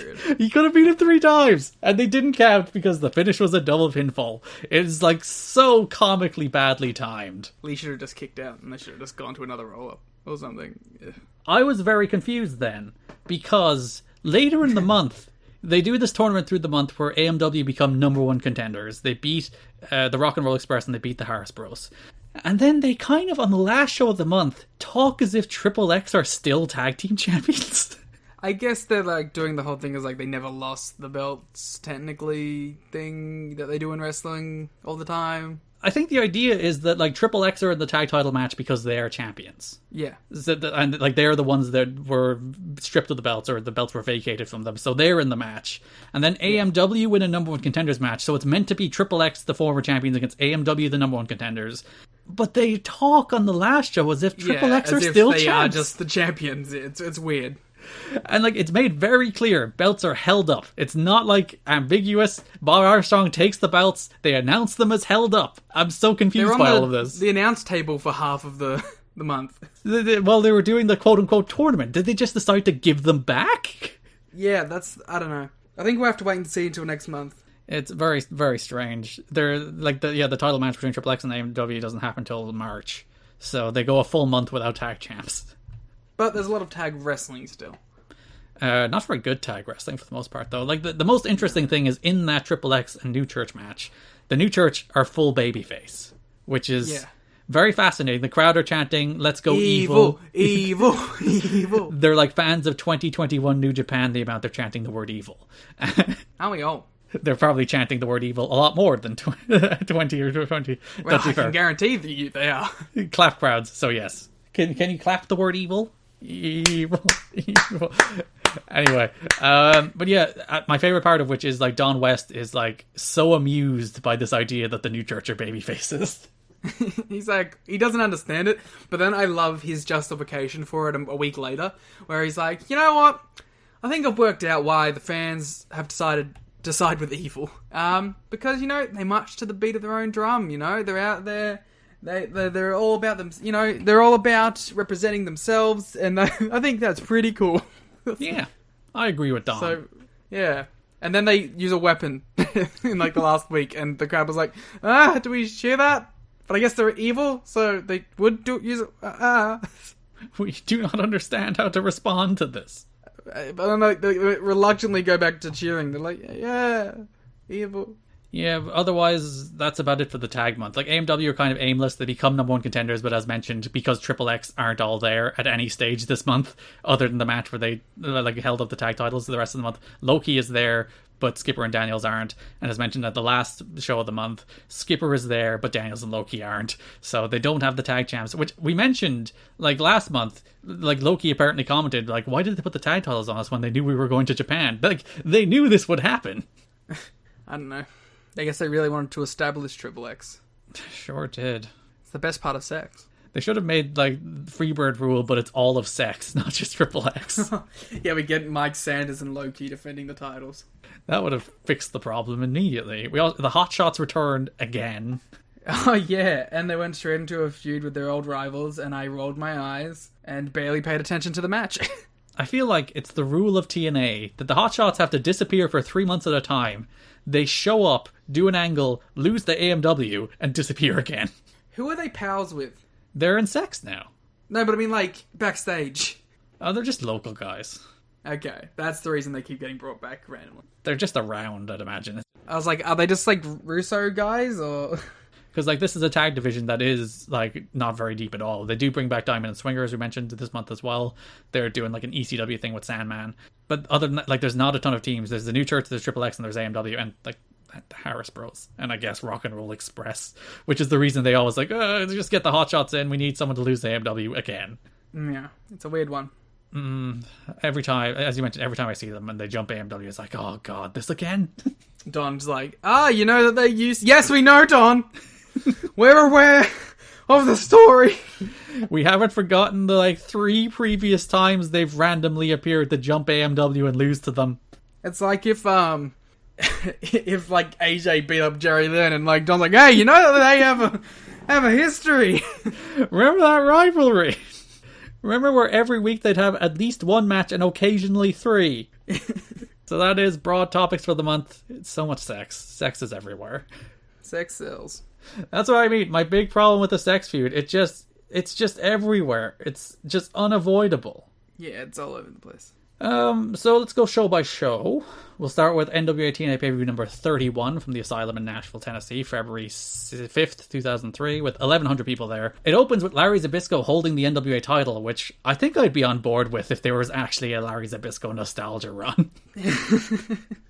Yeah, I was a little confused by this whole bit at the start, and I was like, wait, who stole the title at the end? I'm confused. Oh yeah, because Raven stole it, but then lost it, but then Jarrett got it back, but then Styles stole it, and now it's with Zbyszko. Yeah, I was like having to recall that in my head the whole time. Like, wait, here. The chain of property. My favorite part of this was Jarrett was like, "You give me that title, or I'll take it out of your ass." And then Larry Zbyszko, out of my ass, aghast. He's like, "Out of my ass, not out of my hands." I love Larry Zbyszko. He's really good. You mentioned that he would like fit in like a glove, this Larry Zbyszko in AEW, and he really would. Who would you put him with? I said, is he good Tully Blanchard? Yeah, I think it'd be better in the Tully role, to be honest. If MJF couldn't talk, I think he'd go really well with MJF. Yeah, but MJF can talk. Put him with the War Dog. Oh yeah, Larry Zbyszko managing Wardlow. Do that now, anyway. Who cares? There was a backstage segment where BG was giving out to his dad, and his mic cut out again. Yeah, and the crowd cheered. It did. And I was like, maybe this is just active sabotage. It's like anytime BG's on the screen, we're afraid he's going to say a slur of some sort, which he kind of does a couple times this month.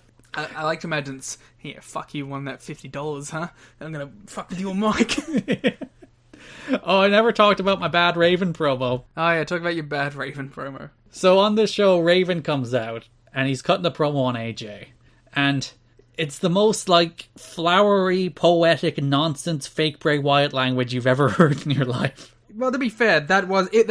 That is Raven. Like, I don't want to give Bray Wyatt credit for that. Like, that Raven invented that shit. So much so that I wrote down, I transcribed his promo.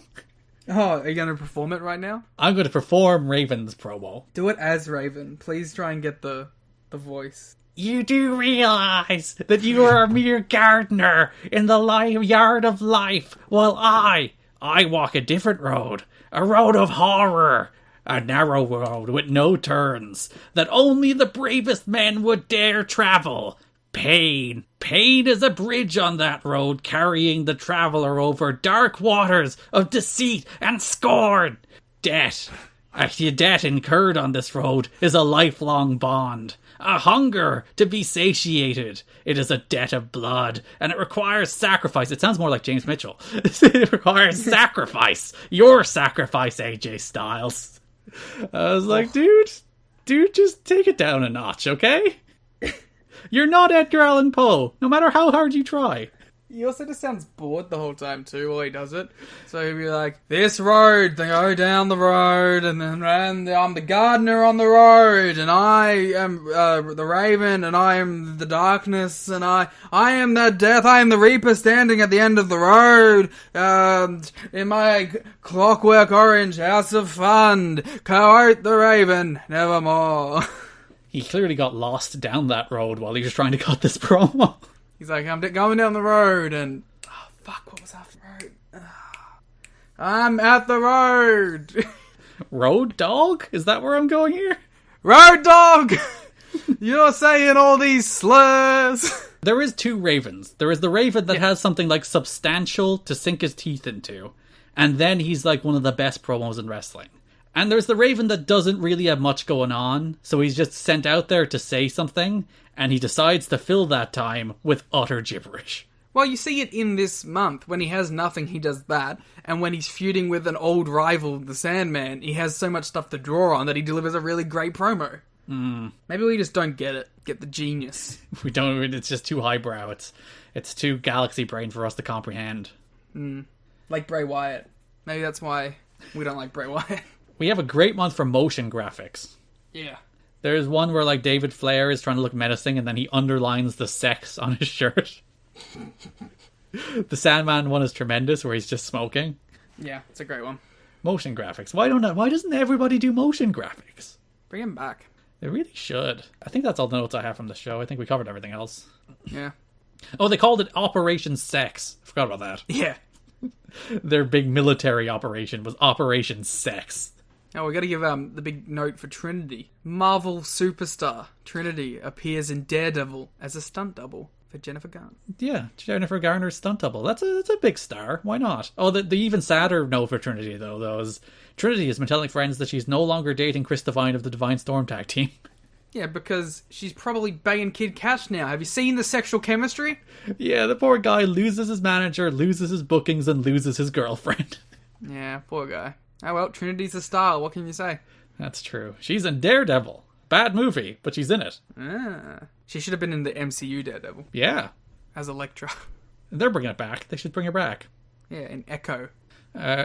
We did the watch along for NWA TNA pay-per-view number 32, so if you'd like our full detailed reactions to absolutely everything on that show, including the near death of Kid Cash, which I think got the biggest reaction out of us.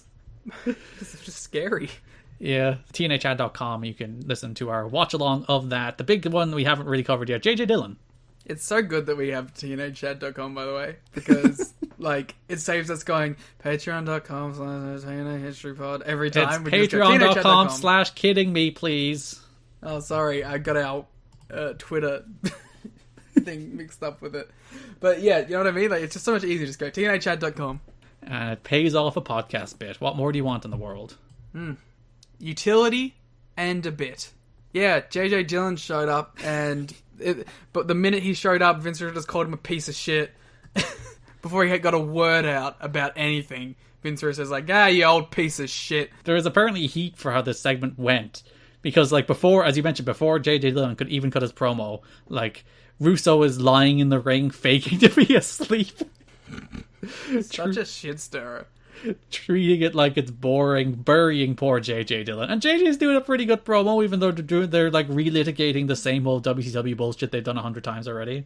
But they're still like, oh, JJ sounds authoritative. He's the former like commissioner, on-screen authority figure, or head of the championship committee, I believe it was technically, to use the right WCW verbiage, back in the WCW days. So like he's a famous WCW name, and he's okay. But Vince Russo just buries him in so many different ways. Yeah. But I actually think JJ's quite compelling when he speaks, though. Yeah, he has the weight of a guy who's been in the business for ages. And he works for Jerry Jarrett's construction company, by the way, which is where the connection comes in. That's probably why Vince buried him, is because he's a Jerry guy. yeah, you work for Jerry, I'm gonna bury you. In the construction of the road that the Raven is walking down. Mike Tenay interviews David Flair. Sure did. So this is the full Brian Lawler Daddy Issues promo again, just re-delivered from the perspective of David Flair, who's not a good promo and not a compelling interview, though he is fantastically dressed as a 2002 person. Or, well, 2003, we'll give him credit. Sure. He's dressed for the times, but like, God, does this man look like just a shithead 2003 guy who has no talent. Poor guy. For the month, we also had the debut of the Interrogators. Yeah, I'm doing the pose right now. You doing the other pose? Who are you, Mike or Don? I was Don in this because I went that way. Oh, so I have to stroke my chin then. I have to do the chin stroke while you have your arms crossed. Visual gag on a podcast.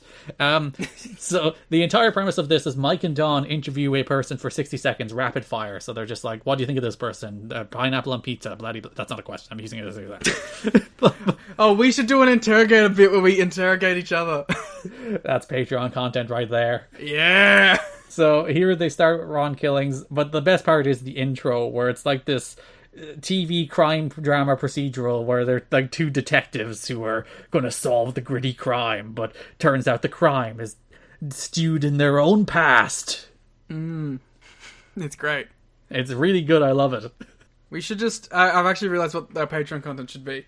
We should just get assorted wrestling media personalities and we should interrogate them for a minute. Alright, Rich Crate. Vacations, huh? Where do you go? How do you pay for them? If you listen to this show and you're a part of wrestling media, slide into our DMs on Twitter if you'd like to do an interrogator's question segment. They will be as hard-hitting as the interrogators segments are. So yeah, this opening one with Ron Killings, the crux of which is that they ask him about, are you going to join the sex? And Ron Killings throws a bit of a fit and storms off the set of the interrogators. Yeah, they pay off the bit of someone storming off in the first episode. It's like Marvel What If paying off the Watcher getting involved in the first season. Well, yeah, they had to. Everyone wanted that. Every review I read was like, why isn't the Watcher intervening yet? That's just lazy storytelling. You're supposed to wait till like season 3 for the Watcher to intervene. That's not getting a third season. It probably won't get a second because it was a bad show. So yeah, Mike Tenay did the interview with Dave Flair. A lot of people with daddy issues. We've mentioned this. Yeah. Which brings us to NWA TNA pay-per-view number 33, unless you have anything else to say. Nope. NWA TNA pay-per-view number 33, February 19th from the Asylum. 1,300 people there, sold out for that big AJ and Jarrett main event. Hot crowd. If you notice, the music that played over the opening video on the show was Chris Sabin's. Yeah, okay. I did notice. I was like, is this Saban's theme? I'm glad that was confirmed. I was going to message you about it, but I was like, I'm pretty sure this is Saban's theme. Yeah, it's his original TNA theme. Cool. Very generic piece of music, honestly. It doesn't have the Hail Saban bit in it. So Russo arrives with Styles that it's suggesting that he has recruited him into sex. And like, to be fair to Vince Russo, the man has the most tremendous smug face you'll ever see in your life. It's like, listen, if it comes down to being a cocky piece of shit, Vince Russo nails it every time. Yeah, she's a I will never not claim that Vince Russo can't be a cocky piece of shit. He's real good at it. Mike Tenay cut a promo on AJ. Yeah, he was really mad at him. He got him a traitor. He was like full on furious that AJ would be like raised by tradition and given these opportunities by TNA and then betray TNA to go with Vince Russo. To be fair, he kind of just got worked like a dumb idiot by Russo, so he's not wrong. We had a very bad match. Disgraceland against Shark Boy. I didn't mind the old Disgraceland, I have to say. My favourite part of it was when it was over, Mike Tenay was disgusted. He was like, how dare this? And Don West just deadpan. I thought it was pretty funny, Mike. But it was also pretty disgraceful. Ah, this guy.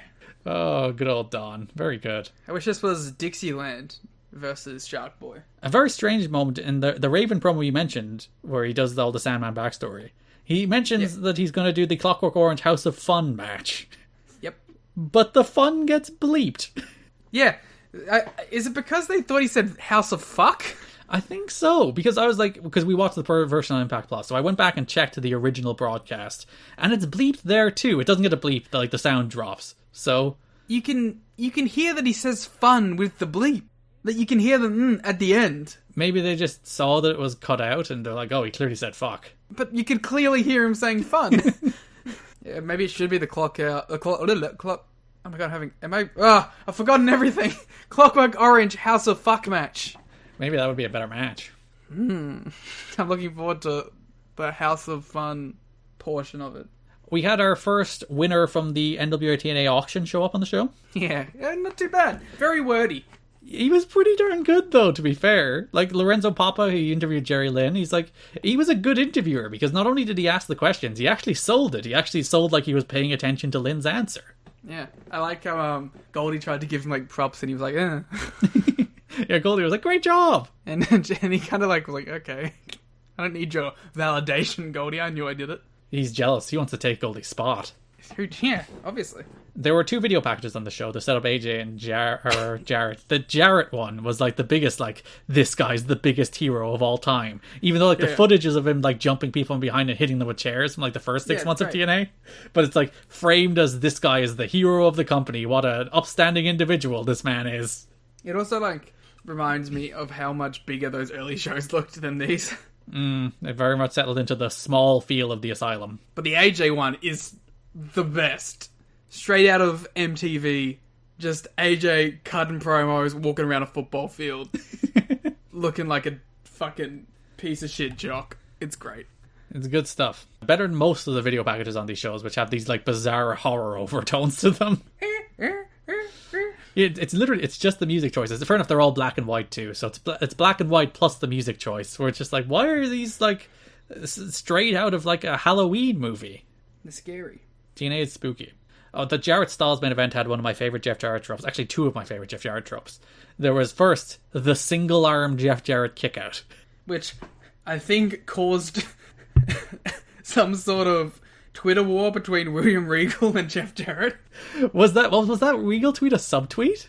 I think it was, because it came out like 20 minutes after you posted it. Where he was it came out like 20 minutes after the Planet Jarrett podcast. Quote tweeted it. So yeah, where Regal was like, oh, if you don't pin people or kick out with intensity or blah-de-blah, people won't care. And it's like, yeah, that's this. Because if you've never seen a Jeff Jarrett main event, he does 2 versions of it, which is the reason I said both versions. There is, someone will pin him, and he will just stick his hand straight up in the air. Occasionally, he'll stick both hands straight up in the air. I think the one-arm one is much better than the both-arm one. It makes more sense. Why would you kick both shoulders? It makes sense, because like, it doesn't even like physically make sense. I just tried to do it and my other arm wouldn't go up. Yeah. So yeah, congratulations on starting Twitter beef. Between William Regal and Jeff Jarrett. I'm causing Twitter wars out here. I know which side you're on. Jeff followed me on Twitter today. Oh, tell him to come on the podcast. I should. I'll DM him. Hey, Jeff, come on the podcast. We can interview you. Want to talk about Vince Russo? You can shoot. You can finally shoot and he can't respond. Want to talk about Will and the other one that he called a freak? BJ, I believe. You ever think about how, like, Will's, like, 30? I think Will worked for TNA at one stage. I think he was, like, a writing assistant at one stage. Wow. I wonder if he's better than his dad. That's a vague memory in the back of my head. Don't quote me on that. Alright, everyone quote that. TNA expert historian has stated it. It is fact. You have anything else from this show? No. Disgraceland, Shark Boy. Shark Boy got a run and then immediately lost to Disgraceland the next week. So I was like, what the hell? It's very strange. He pinned both Maximos in the gauntlet the week before and then just got squashed by Disgraceland. Yeah, it felt like some bullshit. We obviously got interrogators with Sandman, where half the answers were, I'll just take both. Or I don't give a shit, yeah. Or Raven. It's Raven, I don't give a shit, or both. But the interesting one was like Vince Russo, and he's like, never met the guy. He has no opinion. Which brings us to NWA TNA pay-per-view number 34, the last pay-per-view of the month. And I don't have much. I think I'm all out. Oh no, during the AJ Sandman match, there was a moment where AJ had a trash can, and he was on the floor. And he just hurled the trash can from the floor and perfectly hit Sandman in the head. Yeah, because I also saw this, and I mean, the thing I thought of immediately was like, Does Sandman have any leg to stand on to like be like, hey, fuck you, AJ, backstage, because he's the Sandman, and it's just kind of accepted that this will happen. And like the most remarkable part of it is that like Sandman isn't like is sitting upward. He's kind of hunched over with his head kind of protected by his shoulders. But AJ still somehow clears the shoulders to hit him right in the head. It's so good. An athlete. A true athlete. There's a moment during the Hoovy Jerry Lynn match where Mike Tenay mentions that Hoovy was his former broadcast colleague in WCW.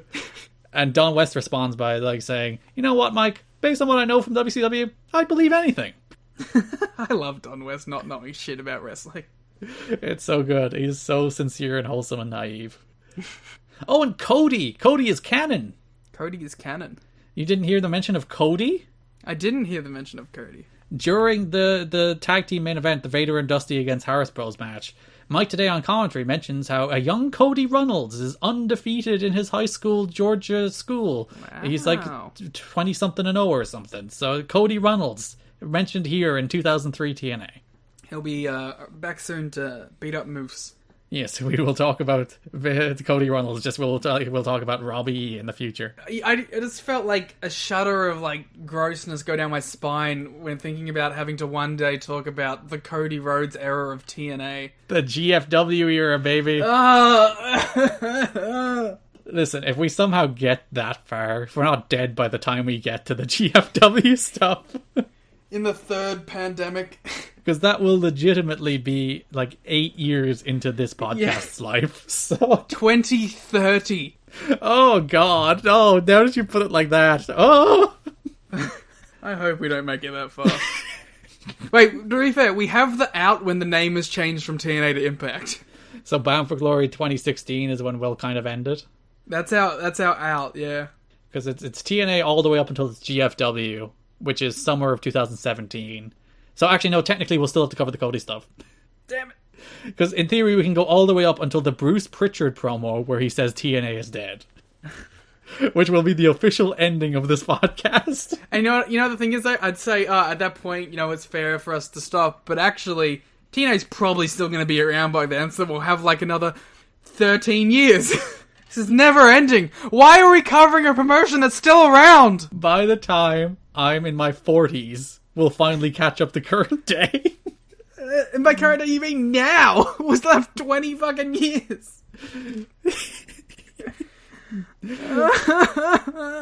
What a note to end it on. You can follow us on Twitter at TNA History Pod. You can follow me on Twitter at Garrett Kidney. You can follow Liam on Twitter at The Gleet Muda as he cries through the outro. If you would like to support the podcast, which you should support the podcast, we're good people who give you this podcast. This is a particularly long episode as well. I'm almost losing my voice. We're 2 hours into this recording. I've lost my mind. If you'd like to support us more, you can visit tnachat.com and subscribe on Patreon. We have a $1 tier, $5 tier, and $10 tier where you can get bonus shows, you can get drafts, you can get WCW 97 coverage. All of this fun stuff is there. Q&A. Oh yeah, we'll be doing a Q&A over the next 2 weeks as well. We'll put out a call for questions there, probably on our Discord channel, Twitter, and on our Patreon. We'll take questions from everywhere. We just, because we need to fill it up. If we ask it in one place, there's a good chance we don't have enough. Well, you see, the gimmick here, Liam, the trick, is that while we will answer all of our Patreon questions, people will then have to subscribe to hear the Twitter questions answered. So it's a galaxy, it's a great play, it's marketing. I look forward to reading all the questions that are directed at you. So we'll be doing that Q&A. We'll put out a call for questions sometime in the next few days, probably. So look forward to that at tnachat.com where you can subscribe. We'll be back in 2 weeks for March 2003. We'll be back next week for the second last episode of Monday War Games. Or last? No, second last. Thank God. No. I mean, it's been great. I've had so much fun. 2010 Raw, baby. It's so much fun. So you can listen to that next weekend. Thanks for listening, and bye-bye. Goodbye. Farewell. Auf Wiedersehen to you. Is that a Music Rocks?